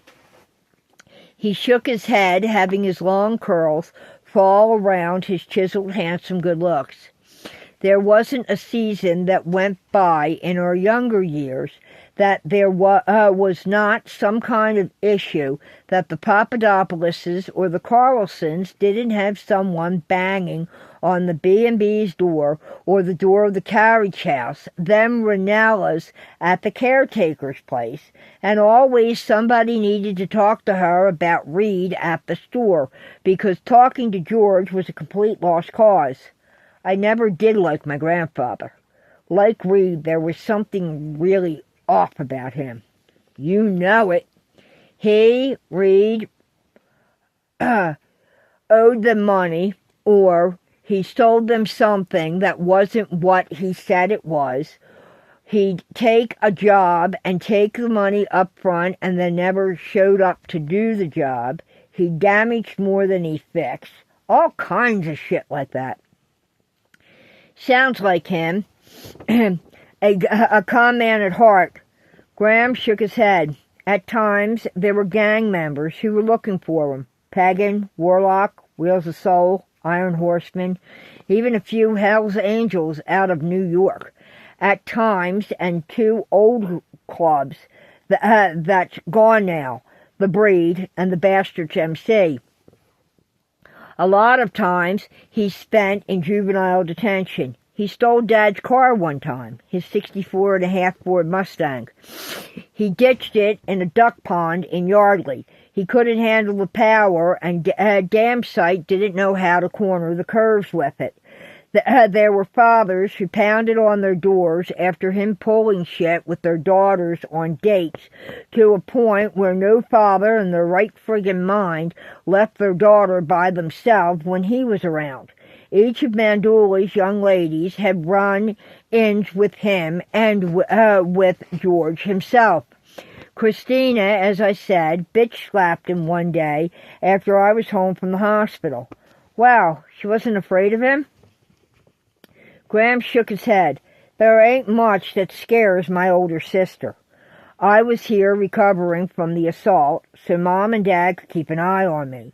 You'd have to ask Tina about it, but she just found out she was expecting, and her old man, not LeBeau, they weren't together as of yet. As I said, they hadn't met yet, and he would have never done that to her. He loves her too much. Farouk, that bastard, had been cheating on her from the start of their relationship all the way back in high school days. She dumped him and kicked his ass to the curb by evicting him from her apartment. That day was when she saw him leave the hotel with Amy Summerton and cornered both of them at the Oxford Valley Mall on Valentine's Day, and he admitted he was betting her. But on that day, the 9th of March, they'd been history since the Valentine's Day issue. He showed up And so had Reed, who wasn't supposed to be here, as Dad had thrown his ass out for dealing drugs to a guest at the inn in the dining hall. He bounced both of them. She came through the kitchen swinging doors, yelling for Dad, who was making lunch, and I was seated there at the island. Reed came in after her. He stiffened as if seeing the scene play in front of him one more time. "Ghram? Ghram, you okay?" Storm asked. "Just a flash of something, that's all." I had that happen. The bastard caught her and backhanded her, then slammed her against the fridge. I don't think he even realized Dad and I were there. He was so high on whatever shit he himself was taking. Dad was standing there, and I was at the island because of just resting. I was to sit there and recover. I was still healing and shouldn't have been fighting. But this is my big sister, who has defended me all my life, and she's pregnant, and this SOB just risked her and her unborn baby. Before either of us could move, the fucker punched her in the belly. "What?" Storm bolted to his feet. "Yeah, dead center at the uterus. Sit down. Let me go on from here." Storm did as he was told. I was on him as she went to her knees. I busted him in the mouth as she was down on the floor and just kept pounding on him. "I'll show you something. I usually don't do this, but it's not sexual, okay? Ghram, I'm not worried about that. I just don't want you upset." He smiled. "These are my battle scars. I'm very proud of them. I protected my sister and an unborn Devon. But I need my hands. They stopped shaking a little while ago." Ghram chuckled. His green eyes lit in laughter from where Storm had sat back down and clasped his hands once more. "Sorry," Storm released them. "It's all right. You care. I'm like him." Ghram opened his button down and slid his jacket off to pull his shirt open to the right down to his belt as he stood, then lifted his head to tilt it and brush his neatly trimmed beard up from under his chin to reveal his throat. Storm rose once again, wide-eyed. As his hands came up, they shook with anger. He did this? After he could have cost Christy her baby? There was a fleeting glimpse of a tattoo on the left side of Gram's chest, but hidden under his beard, down his neck, to his shoulder, and into the right side of his muscularly defined chest. Beneath the light dusting of golden ash blonde and dark blonde hair were a series of thick purple scars of slashes and multiple deep and embedded knife wounds that ran across his side and along the ripples in an impressive six-pack of his abdomen. "Please don't touch them. It makes me flinch." "I won't. That bastard did this to you after attacking Christy when she was pregnant in front of both of you and your dad? After he had all those asses do what they did to you?" Ghram buttoned his shirt and folded his jacket to lay it on the back of the recliner. Then he ran his hand through his beard to straighten it. He blew out a breath. As I was pounding on him, he was higher than a kite. He's a southpaw, left-handed like George. Unlike Dad, Jim, and Chrissy, who are as well, I'm right-handed like Mom. I was slowed by the recovery. My reaction time was off, and like being a boxer in a ring, a lefty will throw a right-handed fighter's movements off because they kind of circle backward, and my brain was still fogged from everything. I'd forgotten what Dad taught me about counteracting those type of counterclockwise movements from him and George. Him and George. Uncle Chris fought with him? Hell yeah, from 7th grade on. But it was mainly my actions being slowed from the hospital stay. Kneeling him as many times as I did, though he should have at least been staggered, if not gone down. But nothing seemed to faze him, and I had bloodied him. He calmly reached over into the sink, where he'd seen Dad place a butcher knife to rinse, when he followed Chrissy in and picked it up and started slashing and stabbing like he was Norman Bates in Psycho. I woke up with Tina. Wait a minute. Let me explain. Christina is Chrissy, is Tina, is Sissy. She's also Smeagol. What I call her depends on where my thoughts are and range. Jim is Jim, Jimbo, Jimmy, my pain-in-the-ass big brother, or just sometimes plain bro. The term pain-in-the-ass, Storm had to chuckle. So, you got the gist of things, okay? So, I woke up with Tina holding my throat closed. She was covered in my blood and bleeding herself. She took a knife slice to her hand and did nail the bastard with the backward swipe of a straight razor, a very good friend of hers from the Walpay tribe in Australia made her years ago. The scar on the right side of her face, on the right side of his face, she did that? The one that runs from his ear to his chin point? He's always had Kathy buy him makeup to cover it up. He's vain. Storm blew out a breath. Good for her. I wish it would have been his throat. No. That would have been worse for Chrissy. And yeah, well, she was covered in blood, hair, face, work overalls. She looked like Sissy Spacek after the pig's blood and the Carrie prom night scene. I passed out from the shock and blood loss. That memory of her covered in my blood is clear as break of day 'cause I was sober. Here's something else. I must have tried to turn my head 'cause blood shot into the air and got her between the eyes, and she screamed at me, "Damn you, you little shithead, don't move. Daddy will get his ass, or if not, if he's lucky, he'll burn in the fiery crash. So mote it be." I caught a glimpse of Dad running across the porch just beyond the door that now hung from the hinges all cockeyed, the sunlight and the scent of tulips in the garden, and he's booking going after a fleeing reed.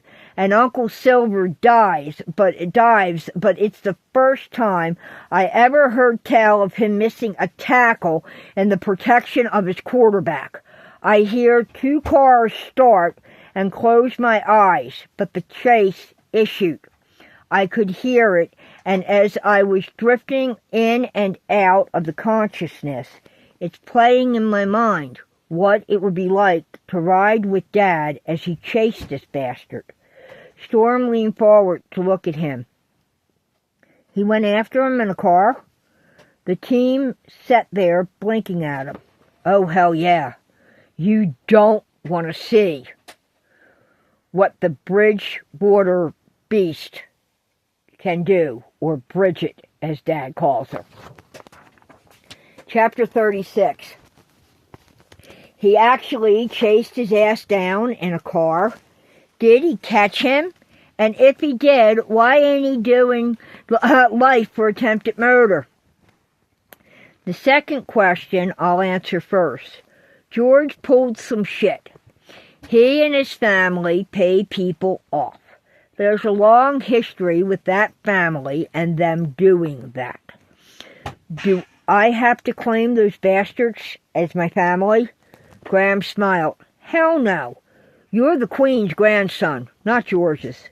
You're a Mandula, like me and the rest of us. Thank the gods. Small G and S at the end, right? Ghram laughed. You got it, Storm. As for my father, Dad can drive. He used to do road races in his girl as a teen. The sound of Dad's 64.5 Mustang with the 429 Super Cobra jet has a roar all its own, and him and Old Man Calhoun and Papu Theo with Abuelo Cordero and Paypa Sidney at Uncle Silver, my great-grandfather, who we all call Popsy, with the utmost respect, and Dad put that monster together when he was just 16. It's a class winner also in street stock drag racing at both ACO and Englishtown Raceways in New Jersey. She will turn the quarter mile in 11.1 seconds, and you open her up on the Salt Flats in Utah with her double 4-barrel quadrojet carbs. Look out. Man, 210 miles per hour before you have to shut her down. The front end won't shake herself to pieces or anything like that. They have some trick stuff under her nose that the old man designed and engineered. But hell no, no one wants to push that rocket for a ride. Holy crap, and Uncle Chris can handle that type of speed? Storm rubbed his dreads. Not Dad. Mom won't let him. But not even a professional driver. Jim Clegg, who did that drive, he's afraid of her. That says something because he's a rocket car dragster driver, and she's one badass piece of machinery. She'll take Chrissy's Dodge Daytona on the track any day of the week, and that beast has a 440 Magnum with a dual quad Holley 1250 4-barrels set up progressively. My Porsche will take her on the curves, but she'll blow my doors off on the straightaways. And my old man knows how to handle that machine and what she'll do, even in a slide situation in the snow, or should she start to hydroplane in the rain. Ghram smiled at the wide-eyed look on Storm's face. I got to meet my grandparents. You will. Both sides. I got to meet your grandparents. You will, both sides. And when he decides to just screw around with her in the field out back, the Dukes of Hazzard generally ain't got nothing on her. Dad can pull a 180-degree turn in her with his eyes closed, and she will hold the line with the shit she's got built into her undercarriage and suspension. She ain't your average Mustang on the street. Anyway, it was his Bridgewater beast, Bridget, against the 2008 Mustang GT. The 429 Super Cobra jet after the 4.6 V8. Dad lost him only because of Dad's love for animals. How's that? Well, we have critters that wander the roadsides up here.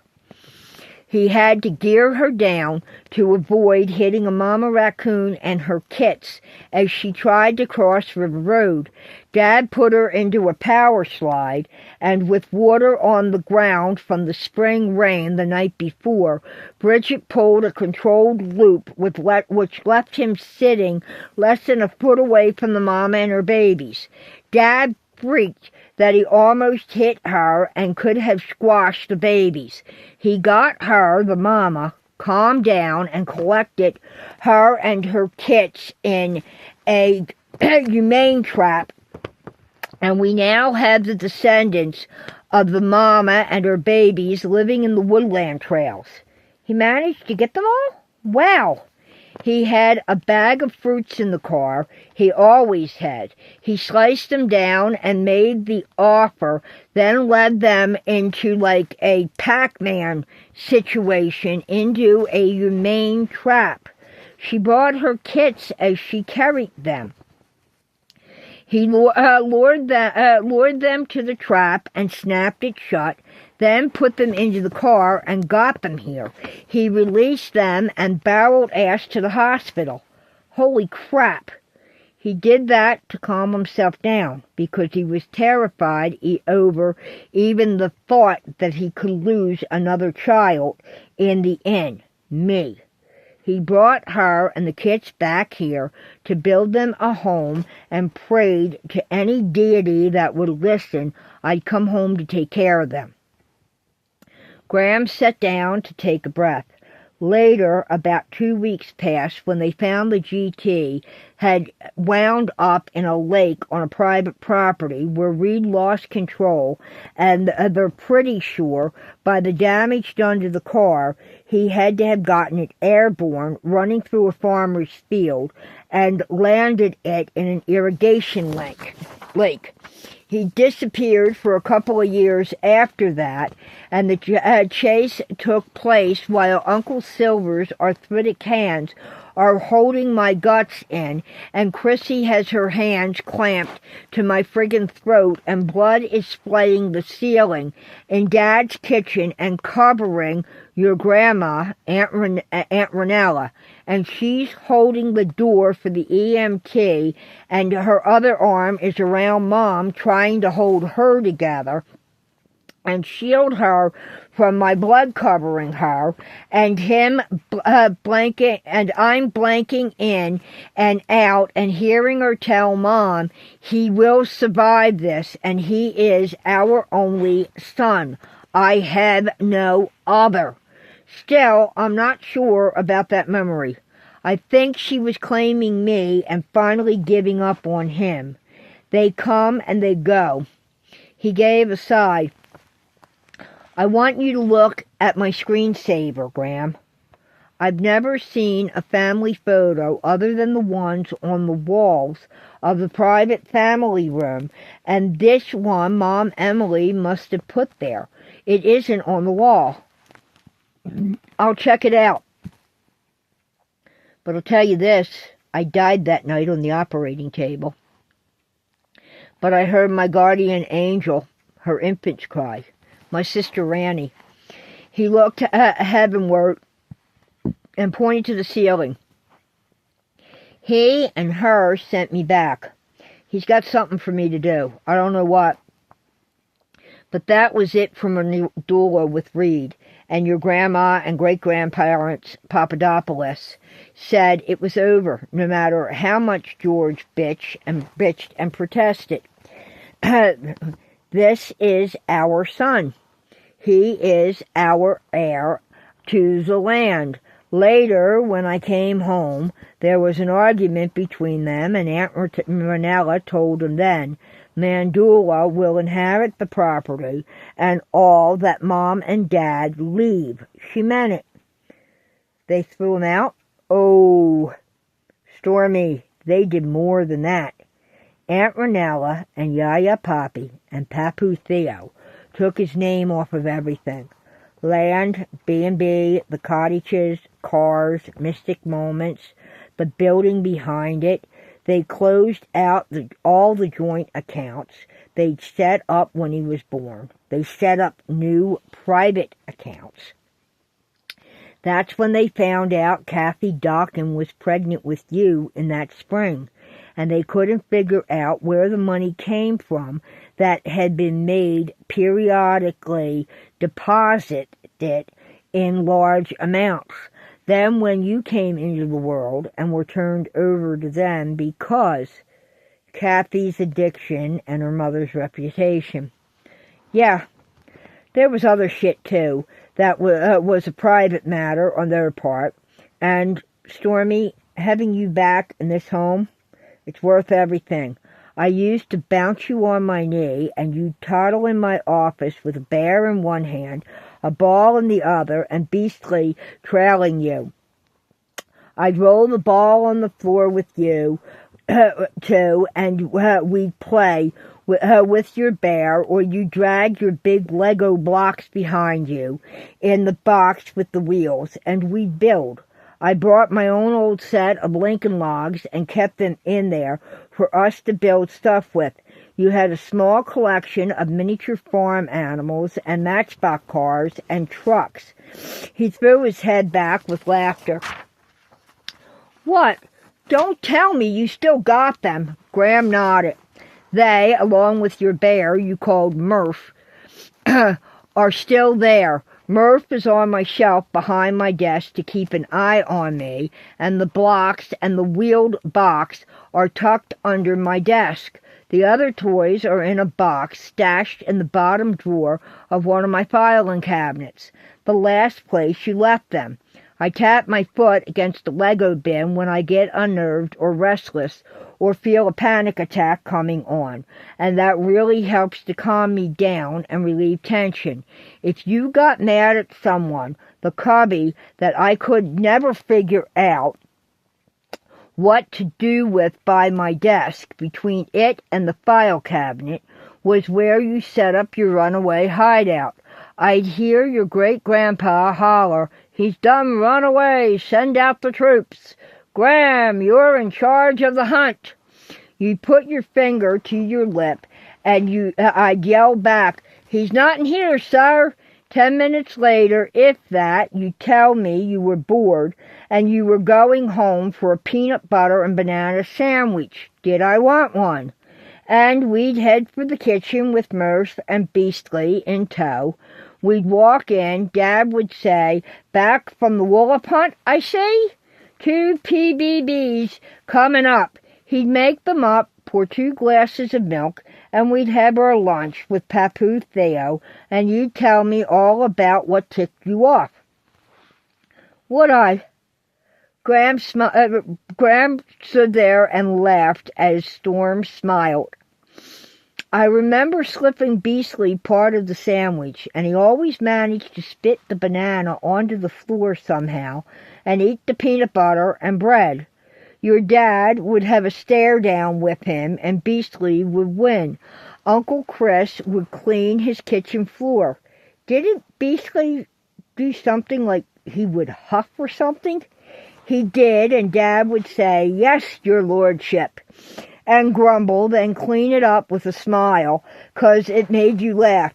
Usually what ticked you off was something you'd heard in preschool or daycare. Dad would figure it out and talk to Auntie and Mom. Then they'd figure out where it came from, and Mandula would handle it. And you'd be good to go until some dummy would say something in front of their kid, and it would be repeated to you, and you'd go off again. I missed you so much when they took you out of here. Wait a minute. You! It was you!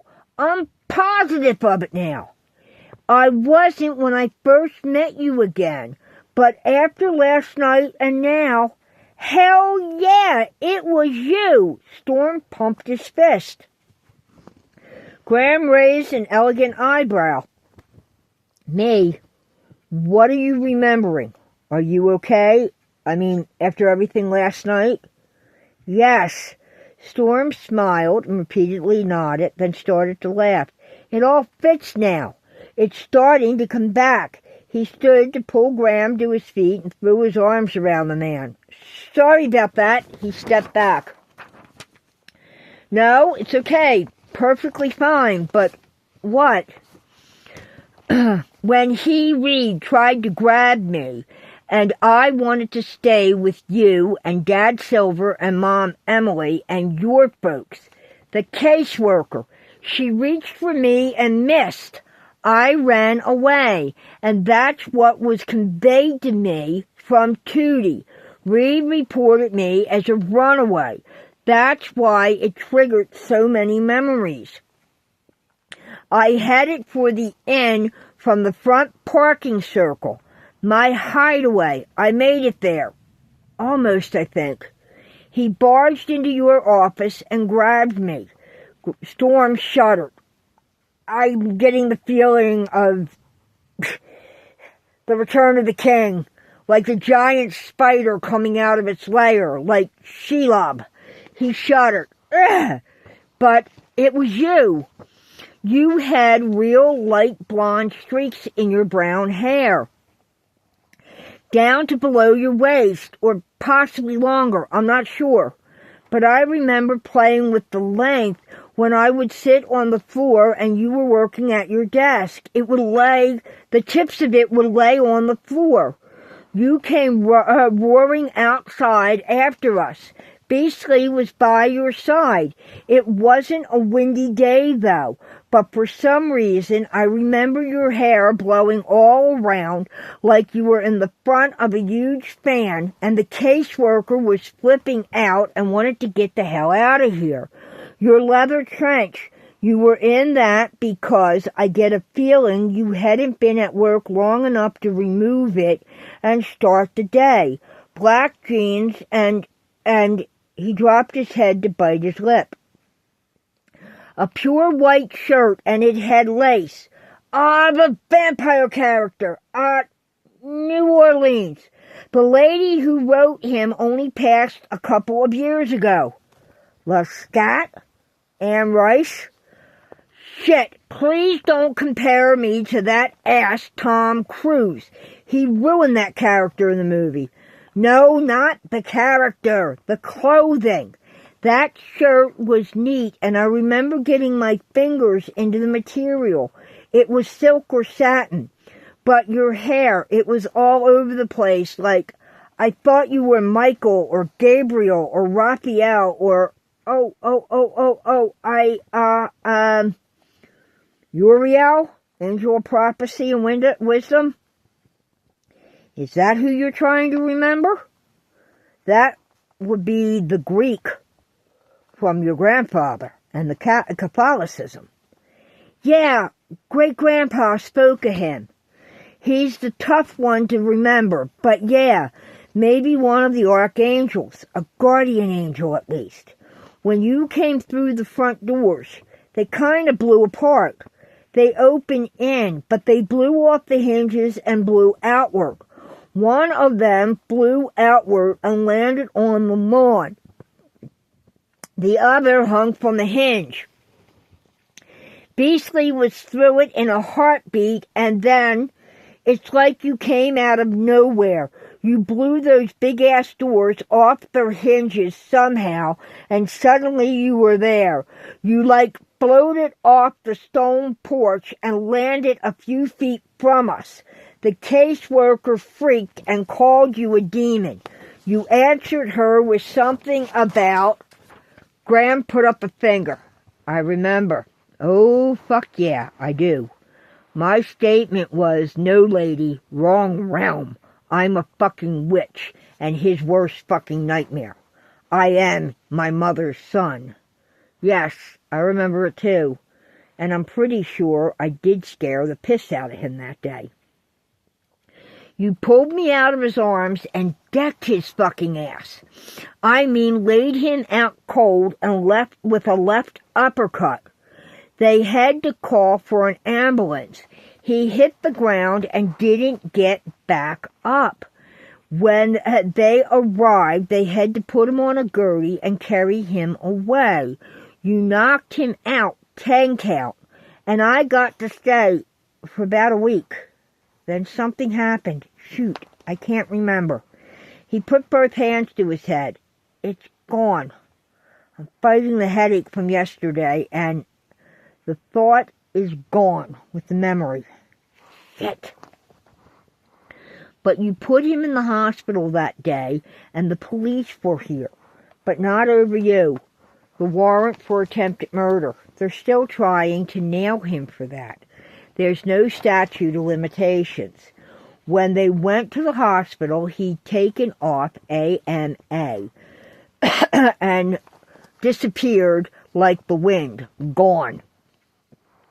But he kept disappearing, vanishing and gone. He'd show back up, then gone again, to disappear and never be seen for a while.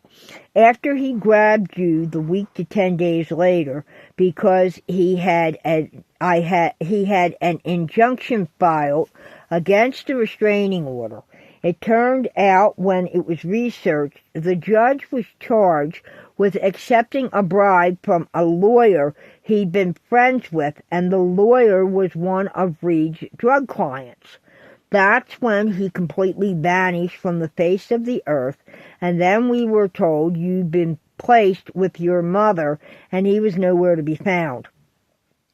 Will was trying to get you home to us, and that's when Kathy and Michelle made the demand for cash. He grabbed you and took off. Mom and Dad had the cash for Michelle ready, and they never showed. He turned up in 18, then gone. Now he's back with this shit. Ghram looked down, then back into Storm's eyes. Now, I'll tell you another secret. I cheated with both my hair and the punch back then. How? Destiny, my BFF, highlighted my hair and I had extensions. She had just opened her business and I was talking to all the guys to get her salon up and rolling. We had a friend from Princeton, Lily Dietz. She graduated with Destiny and she owns the spa in 6 Mile Creek, Iowa. She and I convinced Destiny to open her place here in New Hope as her family lives in Washington's Crossing. She now handles all of Mandula's hairstyle and a lot of the folks for proms, weddings, and formal ceremonies and occasions. It was a Friday morning before we started the day. I still go to the bank to get change for Aunt Emily at the store, and at morning break I drop it off. That day I hadn't had that morning break yet. As a matter of fact, I'd just gotten into my office when you came barreling through the door and around the desk. You tripped and started to swan dive into the cubby. Beastly tried to keep you from falling. I spun, and there's Reed. He lunged over the desk and caught you behind the neck and grabbed you up. He slammed into me and pushed past. I didn't get the chance to even take my coat off, so the change for the weekend sales was still in my possession. I had a roll of quarters in my fist. The rest of the quarter rolls and bills were in my pocket. A dirty trick I'd seen him use in a fight more than once. Thinking about that again, it brings you home to me. But you still put him down with one of his own gimmicks. Thank you. Ghram shrugged. Welcome. I always thought of you as the little bro I never had. You helped to keep me sober. I wanted to be sober when you returned. Here you are, and I am and will continue to do so. I promise. I like to think of you as my older bro, if that's still an option. And you better keep up the good work. I'll hold you to it. Besides, Ghram, Murph is watching you for me. So is Beastly. He pointed to the heavens. That would be cool. Yeah, I'd like that, he smiled. You need to stop in and say hello to your old friend. He's waited this long. I will, promise. Can I give you a hug? He nodded and opened his arms. Any time. The posse you're part of now. I'm always here for them. If they can't talk to Mom and Dad, they come to me. I'll always be there, and if I gotta give them a kick in their ass to straighten them out, they know I will. If I need to boot Dad or Mom in the butt, I will do that too. They need me to step in and kick someone else's asses to get things right, I will. That's what happened several years ago with Stevie and the shit Thurston W. And if they just needed to talk, Thurston W. pulled, and if they just need to talk or had a bad day, I'll listen. And my arms are strong enough to put around them and hold them. They know I'm queer, but they know I'll always be there to set the record straight because of my background, and I don't pull a punch or play fucked up games. And if I got to go nose to nose with a parent of an asshole at school or in the neighborhood, I don't always need one of their fathers to back me. I do have my own rep as being a nasty-ass bastard when it comes to protecting the kids of Mandula. Any kid, actually. And believe me, I have done it and will continue to do it. So, there you have it. Storm stepped in for Gram's arms to wrap around him. He heard the man sigh. You need to get dressed, bro. Your critters need a potty break. this morning, and I can smell the coffee. Dad's loose in his kitchen. He stepped back. I'll get the dogs out to the back porch and see you down there. But let me see that screensaver. All right, and thanks. He led Ghram to the computer. Holy hell, I was 19? You were a little older than 2. That's the November I started to work here. See the leaves on us? I was playing with them, with you two. Papu got us to stop, and he took the photo. I have no idea who would have had that. It's not from the family album, nor is it from any frame I've ever seen here. The man choked and swallowed. It's a damn good photo of you and Ranella. You too. You okay? Not sure. Can I ask a favor? Of course. Can you make a copy of that for me, and I'll take it to Risa to have her do a remaster? I got to have that for my office desk. He choked again. 2 seconds. Storm set things up and hit print. Ghram stood there, blinking back tears. When it came out of the printer, Storm handed it to him. There you go. The man swallowed and looked at it. Thank you. Anytime. Ghram stepped around him. Come on, guys. Oh, it's party time. He sang in his tenor voice as he opened the door. Ghram? Yeah? He looked over his shoulder. He ever comes near you again, he'll wish he hadn't. I'll kill him. No. Leave it to God, Diana, Lucifer, or whoever you talk to up there. He placed a hand on his heart. You stay righteous. Don't soil your soul. It's too beautiful. And besides, that fucker ain't worth it. Storm nodded. Love you, bro, he smiled. Been a long time since you told me that. It was worth the wait. Mandula, my little brother. And welcome home. Ghram left the sitting room with the dogs. Storm got dressed to head downstairs to meet the family for a Thanksgiving breakfast.